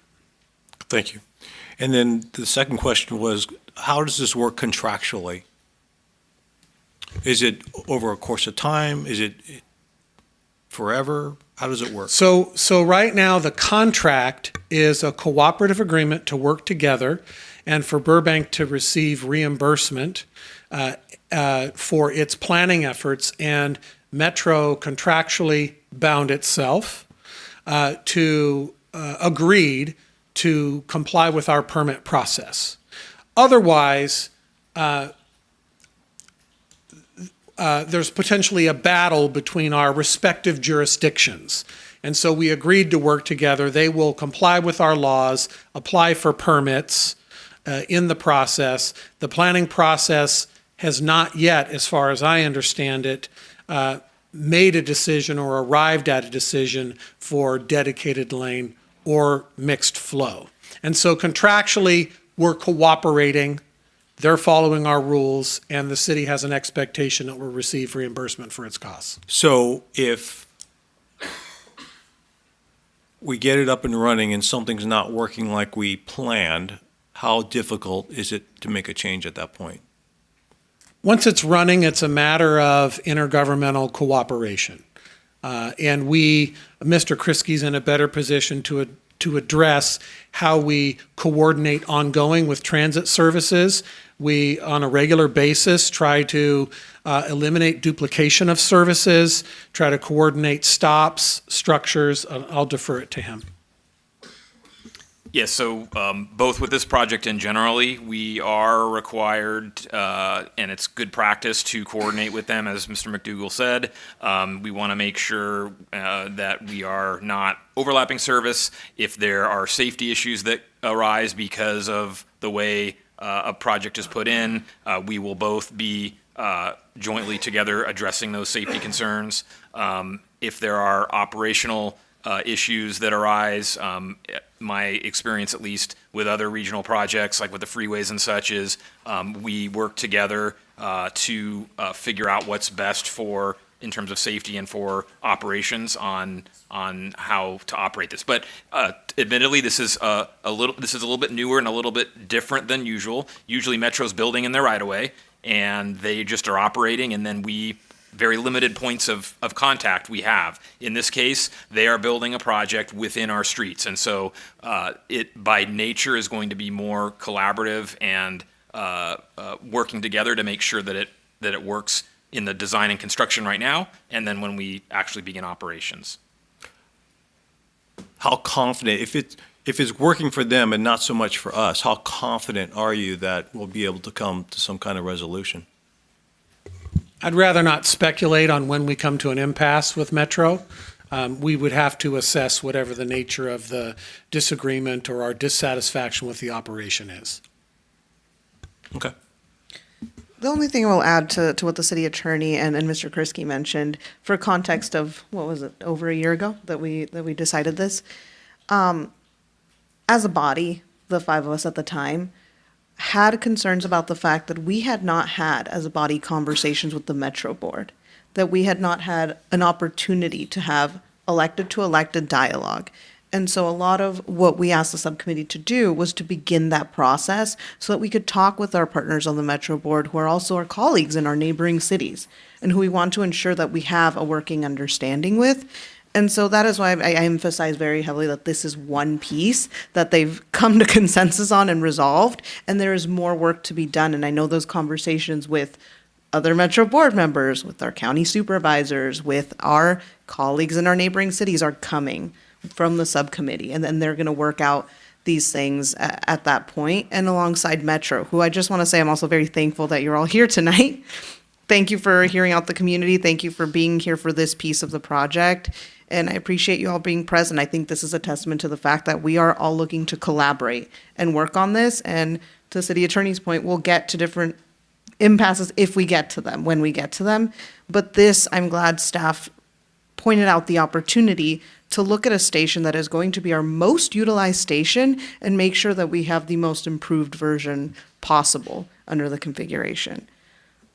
Any other questions, Councilor Rosati? Yeah, Councilor Mullins. Thank you, Mayor. And I think it's important, even though we're not discussing definitely the part from Buena Vista to First, but we still have a lot of work ahead of us. And when we signed off on our last meeting, it was what's next to staff and when is our next meeting going to be scheduled and how we're going to enter into a conversation with the supervisor and also some of the Metro Board members. And I want, to remind everyone, yes, council did take action in 2024 and 2022, and when none of us are opposed to BRT. BRT will be coming. Just a reminder again, we just need to reach ridership of 17,500 according to what staff said. So I want to make sure those who called and the public and the concerns, we heard you, we're addressing it. And we're working very hard, both the vice mayor and myself, along with staff, to find out and figure out how we're going to get there and to see the solution and working together. And it is a good balance between the two of us because we bring two different ideas to the table that we will work on it to make sure that we are bringing something back to our community that would be hopefully satisfying. I don't think anybody's going to be 100% happy with whatever decision. However, we're doing our best that we're going to continue working on it in our next meeting once we get this segment here out of the way. So thank you for that. Thank you, Councilor Mullins. I guess I'll ask my questions now. My first question is actually to Metro. And we've heard a lot from staff, from the subcommittee. How do you all feel about this change? I'd love to hear from you. Are you amenable to what we're asking for, what we're proposing? Please tell us directly. Hi. Mayor, council members, my name is Anthony DeFrenza. I'm with Metro and I'm the project manager for the NoHo to Pasadena BRT project. So happy to be here. David Kriske and city staff have been fantastic to collaborate with over the course of the last, year and a half since we've really engaged in ongoing advanced design discussions. As it relates to this station, although it is Metro's position that dedicated bus lanes are very critical to a successful BRT, there are particular technical reasons why at this intersection in particular, the bulb-out station and avoiding conflicts between buses and right-turning vehicles waiting for pedestrians actually, we think on net, probably improve the operational efficiencies based on the bulb-outs. And as David indicated, then the benefits of the bulb-out or curb extension as it relates to passenger amenities and our ability to provide a real light rail-like experience rather than just a slightly improved bus stop, we think are worth it. So there are obviously cost consequences to the station as being proposed by city staff, but something we're happy to continue to incorporate as we advance our design. So in general, we're in favor, I think, of the proposal, although willing to continue, obviously, design development if the decision goes the other way. So, yeah. Thank you for that. I appreciate it because I know it's pros and cons when we're doing these kinds of things, but thank you for letting us know in your professional opinion and planning that this particular station in particular, it's a pro to make the change. My other question is for city staff, just because we've been getting this from residents. In this particular instance, not talking about dedicated lanes or mixed flow as a whole, but in this particular instance, will the proposed changes have a significant effect on time delay? Will there be a significant delay for the bus? No. And again, as Mr. DeFrenja mentioned, the technical reason that you have to, especially going down the hill, the bus has to get out of the lane to get into mixed flow to go over Olive Bridge. The fact that that occurs in front of the post office or in front of, just below City Hall is inconsequential to the overall operations. It's really about how the bus just merges in and out, and that change does not impact the bus runtime and actually has potentially, from what Metro has looked at, has operational benefits. And then for the traveling public, the regular traveling public, has very little impact because we're maintaining all of the existing roadway lanes. Thank you. I appreciate that. And then my final question to staff. One of our speakers mentioned this, and something I've also been very interested in. Have we looked at the, station level boarding? Is that something we've looked into? I know this can be a real time saver when you're actually pulling into the curb. So it was discussed early on as a potential amenity. However, the project as proposed for this project is not station level boarding like the G line, and that's primarily, I believe, and Metro may have more information, but mainly because it's operating in just a standard street and sidewalk, and so to create lifted platforms to have level boarding really impacts the rest of the sidewalk, and so this will be from a level boarding standpoint will be more like a traditional bus and not have that amenity, but it will have the other benefits, which is all-door boarding, pay ahead of time, and have all of the transit amenities, next bus information, all of that amenity will be there. Okay. And then kind of same question to Metro. I know Mr. Kriske alluded to you all having your reason for it. Can you elaborate a little bit more on that? Because it's something that our community has shared they'd like to see. I personally would like to see it. And when we're talking about time, this is a real time saver. Yeah, no, I thought Mr. Kriske identified the main reason. Essentially, we have two main types of stations. We have stations that are in the middle of the street where the bus lane is running adjacent a median or in the center. And then we have stations that we're calling sidewalk or bus bulb stations like San Fernando and Olive. And on those stations, even with a bulb out, it's almost impossible to get up to bus boarding levels in compliance with all the ADA requirements and the necessary slopes in that kind of limited area. And so because we have these stations essentially integrated into the sidewalk or on a sidewalk extension, the level boarding just wasn't technically feasible. And so that was not incorporated into the ultimate project description approved by the board back in April of 2022. So that's been out of the project for a while, although it is a BRT amenity that is beneficial, just not possible to incorporate into this project. Thank you. I appreciate the detailed description, and I hope folks who commented on it and I myself have been educated on that piece. The other question I had with that, have we also looked at signal prioritization? So, yes, we're starting to get into that detailed discussion of how the signals will work. For the 30% plan and now the 60, it's been centered around the civil improvements and kind of the overall.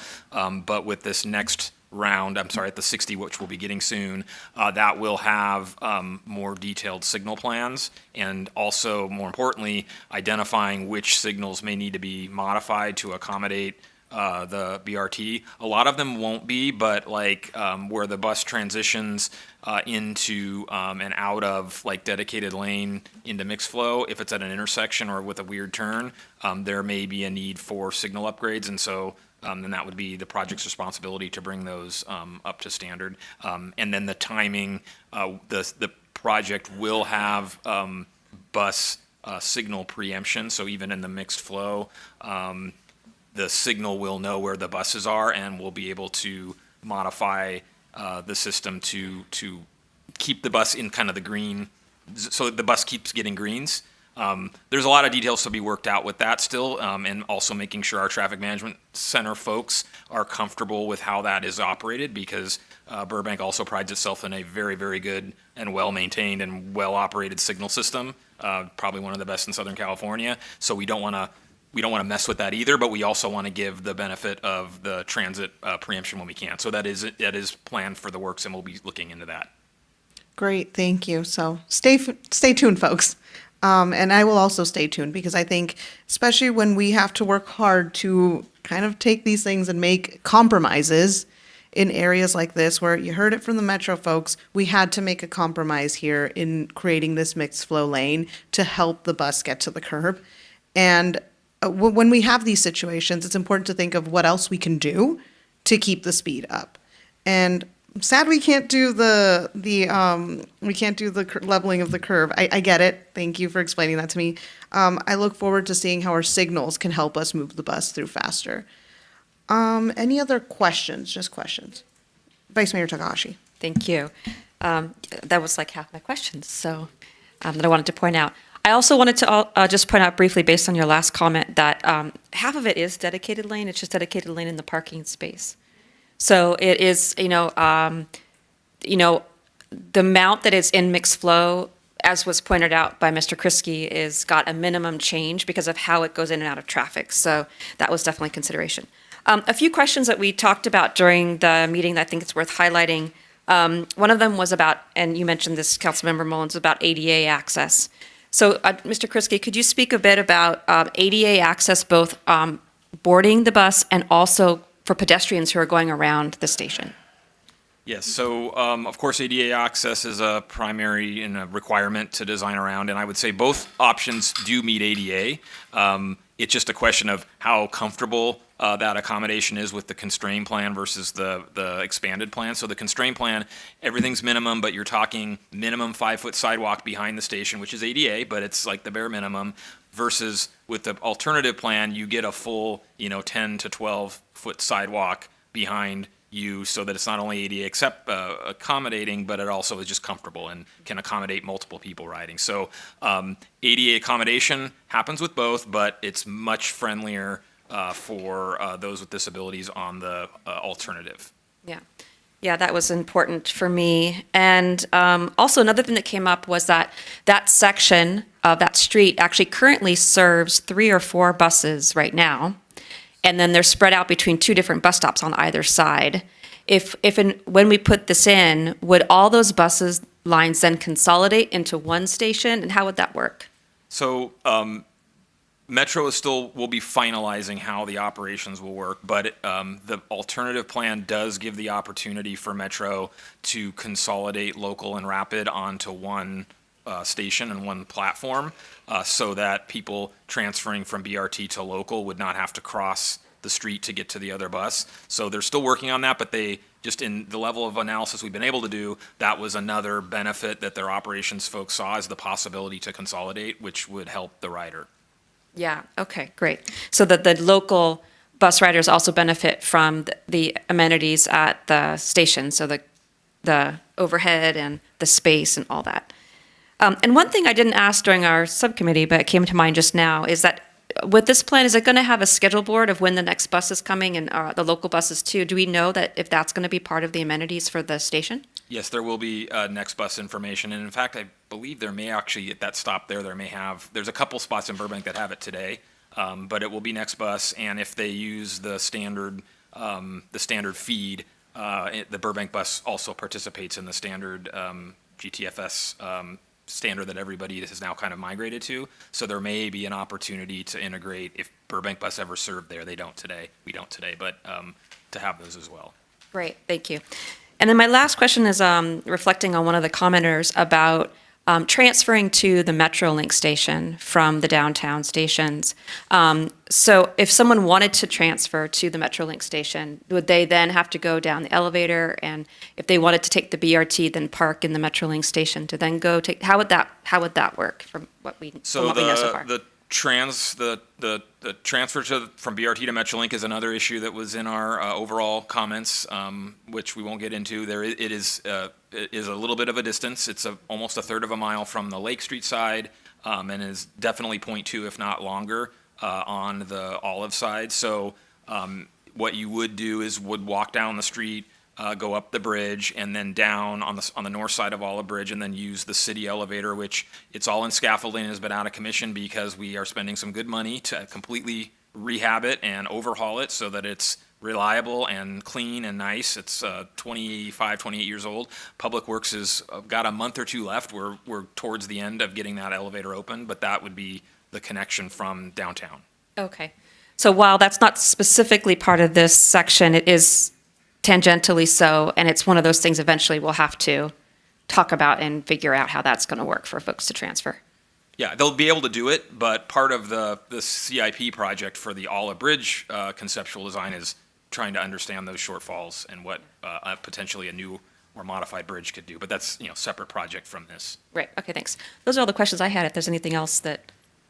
Councilor Mons? Not a question, but I think it's probably important at some point when we have a better understanding to the implementation of the signal, the questions regarding what the vice mayor has asked and the mayor, is maybe bundle all these together and figure out how it's going to be implemented. And at some meeting, we can discuss it at the subcommittee meeting and then decide how we bring it back to just of implementation, how it's going to work. Sure, we can provide I updates. think maybe we can take all these questions and information and talk about it during the subcommittee meeting and then bring that back to the public so they have an idea what we're going to do. Is that city manager? It's all you. Real quick, it is a Metro project, so maybe Yeah. Metro could also help us in absolutely. delivering that as well. So, Yeah. And that's what we have the subcommittee for. We want them to go and Right. talk to Metro. And thank you. They can come to our subcommittee meeting and have fun with us.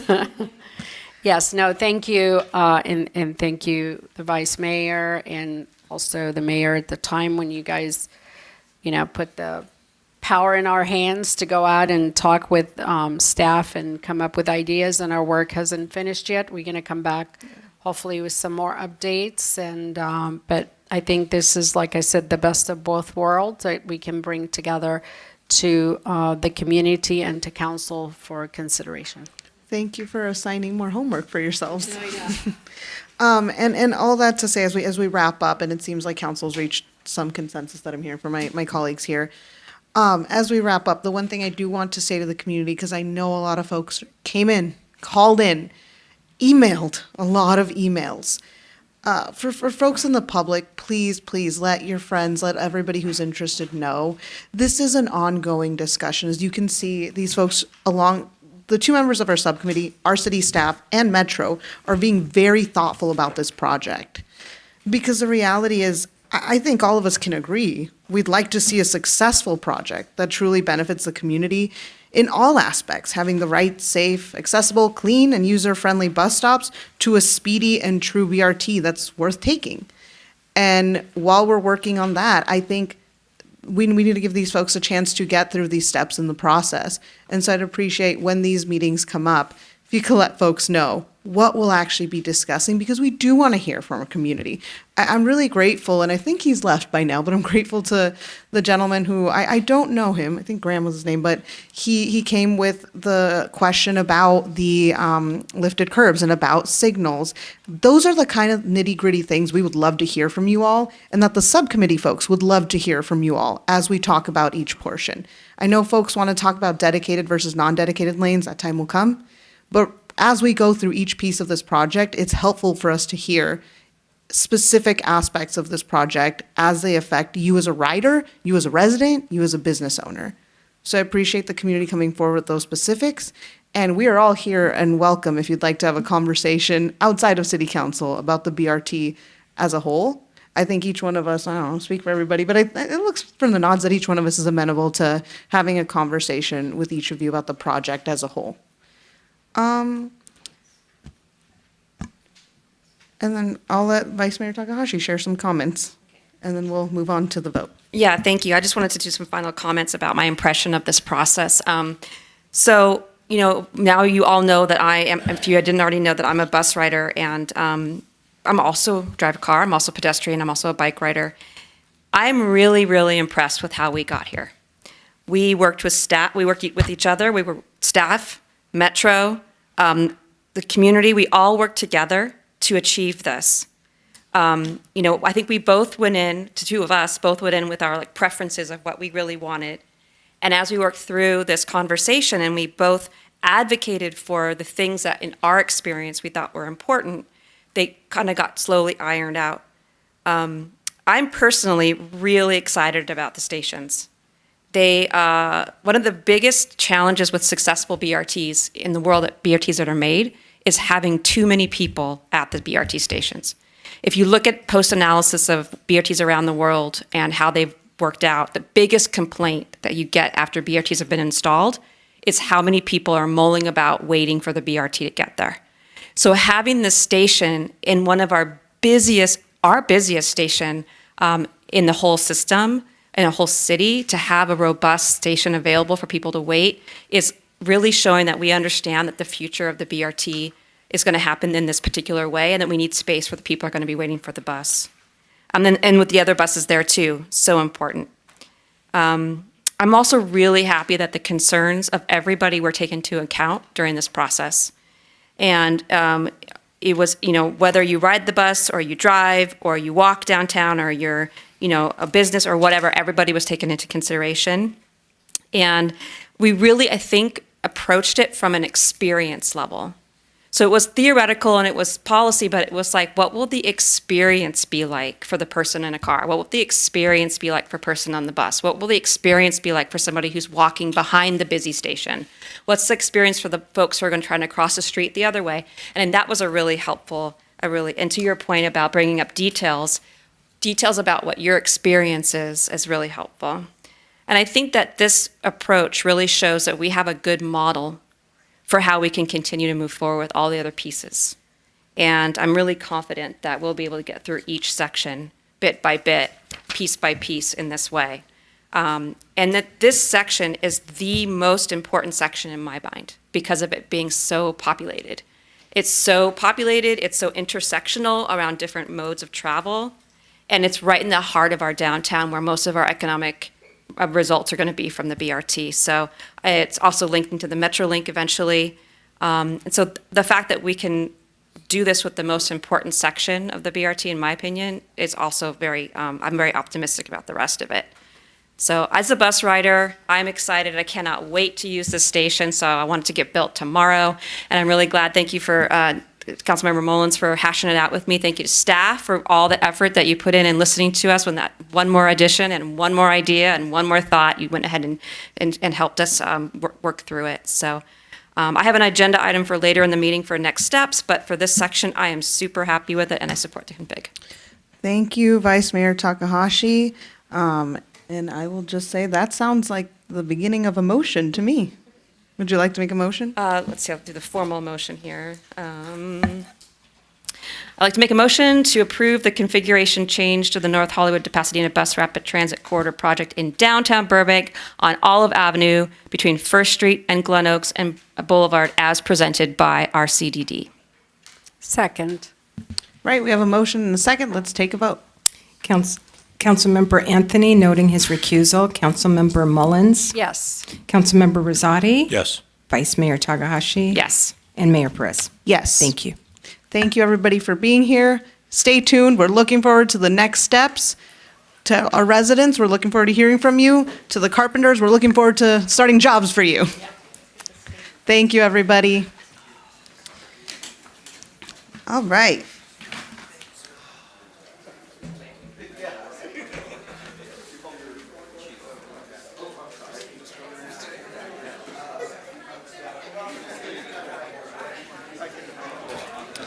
Okay, as folks clear out, I'm just going to ask that we remain quiet because council still has some items to talk through.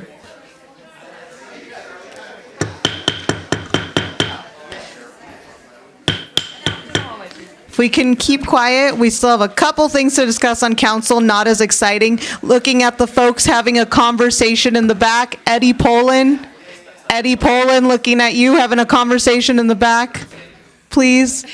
Thank you. Let's keep our conversations outside of the chamber. Thank you, Ross Benson. All righty. Good night. Thank you, everybody. Now we will hear council comments, which we have 2 members of the public that are interested in that, apparently.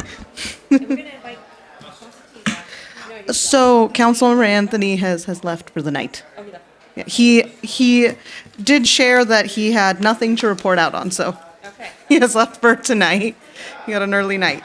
So who would like to start with their council comments? Councilmember Mullins. I'll do it real quick.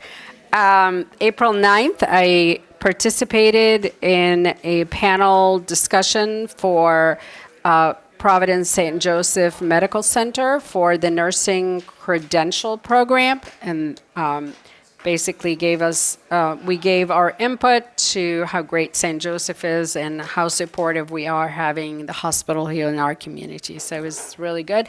I think they probably got it because all of us spoke very highly of the hospital. And then on April 15th, I attended the subcommittee BRT meeting. And in the afternoon, I met with Patrick regarding some filming ideas, and regarding our media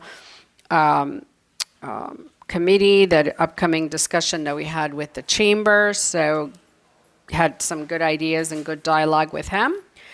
Not Patrick Prescott, by the way. Patrick, somebody else from the community. And on April 16th, I attended the Police Commission meeting.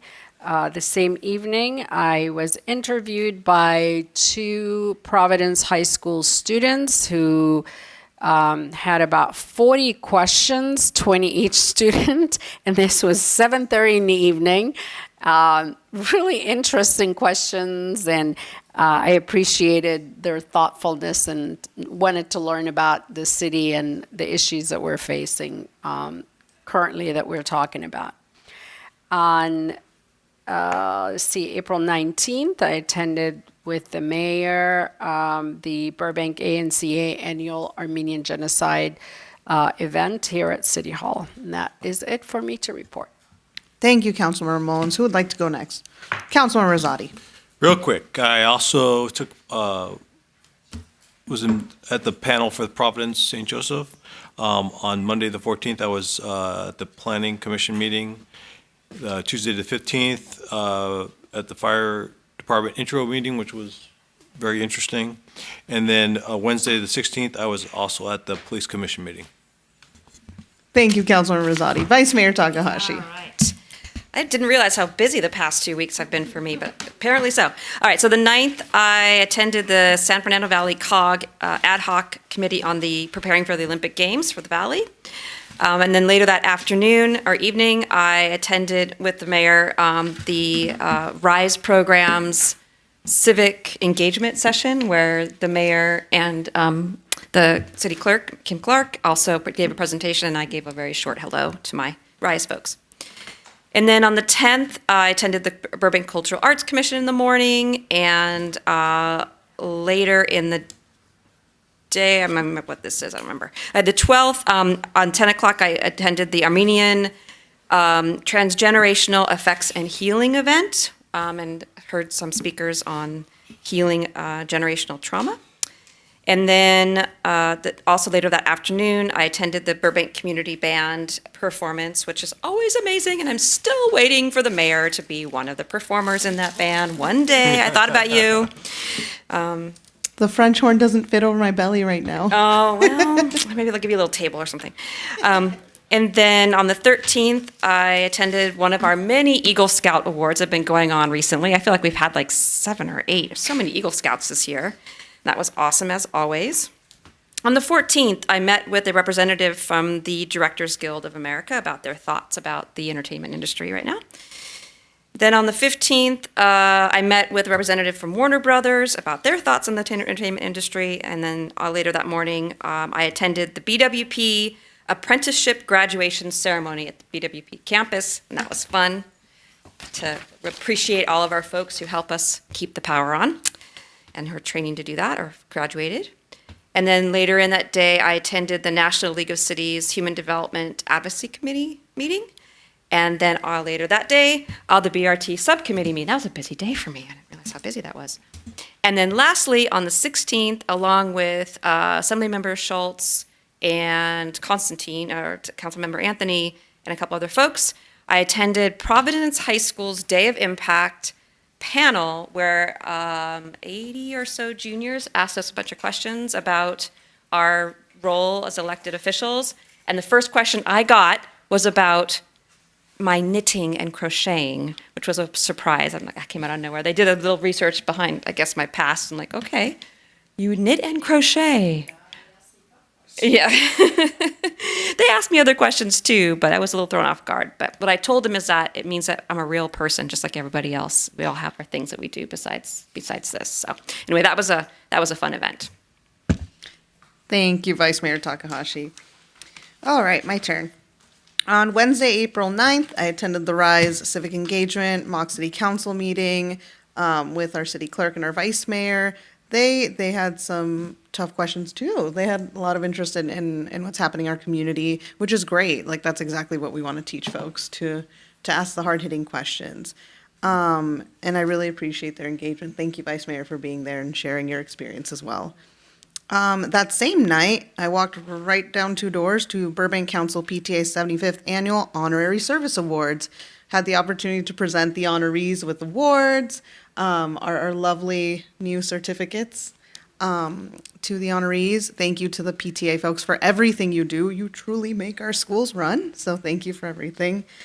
Let's see, on Thursday, April 10th, I had several meetings with residents and business owners regarding permits, solar panels, housing, and the Fair Work Week ordinance.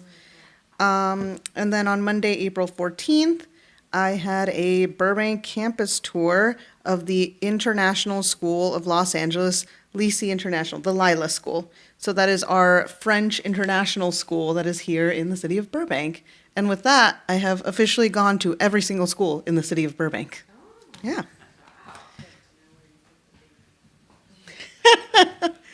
And that is not me choosing schools. That is just me being out in the community. And then that same day, I had a lovely interview with Sabrina Toner, who is one of our youth board members and also one of our Girl Scouts here in the city of Burbank, who was doing her project also from Providence High School. And yes, there were the hard-hitting questions there about the state of our economy, politics, and everything going on right now. But I'm excited that our youth are asking those questions because they deserve answers. And then on Wednesday, April 16th, I met with Mr. Simon Grieve from the Outlook newspaper. He's the new COO. Shared a little bit about what we're doing here in the city, the best way to reach out to us, a little bit about what PIO does, and I found out, Mr. City Manager, how we get those copies of the newspaper. Please let me know when you get a chance. They're downstairs delivered there, but you know what? They're bringing some upstairs now, so you'll get your copy too. And for anybody listening at this hour, get in touch with the Burbank Leader if you're a business and you would like copies of the Leader. That same day, I also met with our representatives from the YMCA of the metropolitan LA area. As folks know, they have acquired our local YMCA here in Burbank, so I talked with them about what their plans are for the future, events they have coming up, and what we would like to see as a community. That same day, I spoke at the VICA Government Affairs Committee meeting, which was nice for me because it was a nice welcome back. You know, they can't get rid of me. I keep going as a staffer and now as the mayor. So it was nice to give some updates on what Burbank's doing and brag a little bit about our economic development. I have to say they were very impressed. I had some folks who were interested in moving into Burbank after hearing what I had to say. On Thursday, April 17th, I attended the Chamber monthly board meeting along with our city manager and our representatives from the school district, gave some great updates. More bragging. It was really how we're doing really well financially, and we won some awards. So there's a lot of that, and grateful to have amazing staff to help us keep our lead as a city. I also attended the ribbon cutting celebration for the Financial Destination Group with Ameriprise Financial Services, LLC. Very sweet mother and son run company. We're welcoming them to Burbank. They offer financial services, and they have a beautiful view of the Warner Brothers lot from their office. And then finally, the best thing I did that day on April 17th was city manager and I had a lovely tour of the Walt Disney Studios. We met with our lovely government relations folks at Disney. They showed us some of the fun parts, like Walt Disney's old office, and we did talk about economic development, how many staff they have on the lot, how many staff they're bringing to the lot, which we're excited to welcome to the city of Burbank, and of course, our favorite topic, the production that is happening. Disney is working on major production right now. We love to hear that. We want to hear more of that, and we are incredibly supportive. And if you follow me on social media, stay tuned for some really great pictures of me and the city manager and our Mickey ears. You thought I was kidding. I was not kidding. And then finally, along with some of my colleagues here on the dais, I attended the Burbank ANCA's annual Armenian Genocide commemoration event this Saturday. It was a wonderful event for everybody watching. We are commemorating Armenian Genocide this Thursday, April 24th. And we hope you take time to learn more about the genocide, recognize the genocide, and join us in supporting our very, very large Armenian community here in the city of Burbank. And that's all I have. Alrighty, now is the time for the introduction of additional agenda items. Do members of the council have anything to introduce? Seeing none, seeing one. I have one, yes. I would like to agendize that this council consider the current stance on the BRT position letter that was submitted to Metro by a previous council to provide guidance and clarity on this council's position and perspective on how to best approach collaboratively with Metro on that stretch. All right, anything else? No, seeing none. See, we're sparing you this week. Just one item. Never say we didn't do anything nice. All right, with that, we now adjourn the meeting to Tuesday, May 6, 2025 for a joint meeting with Housing Authority, Parking Authority, and Successor Agency in the Council Chamber, 275 East Olive Avenue, second floor. Thank you, Burbank, and good early night.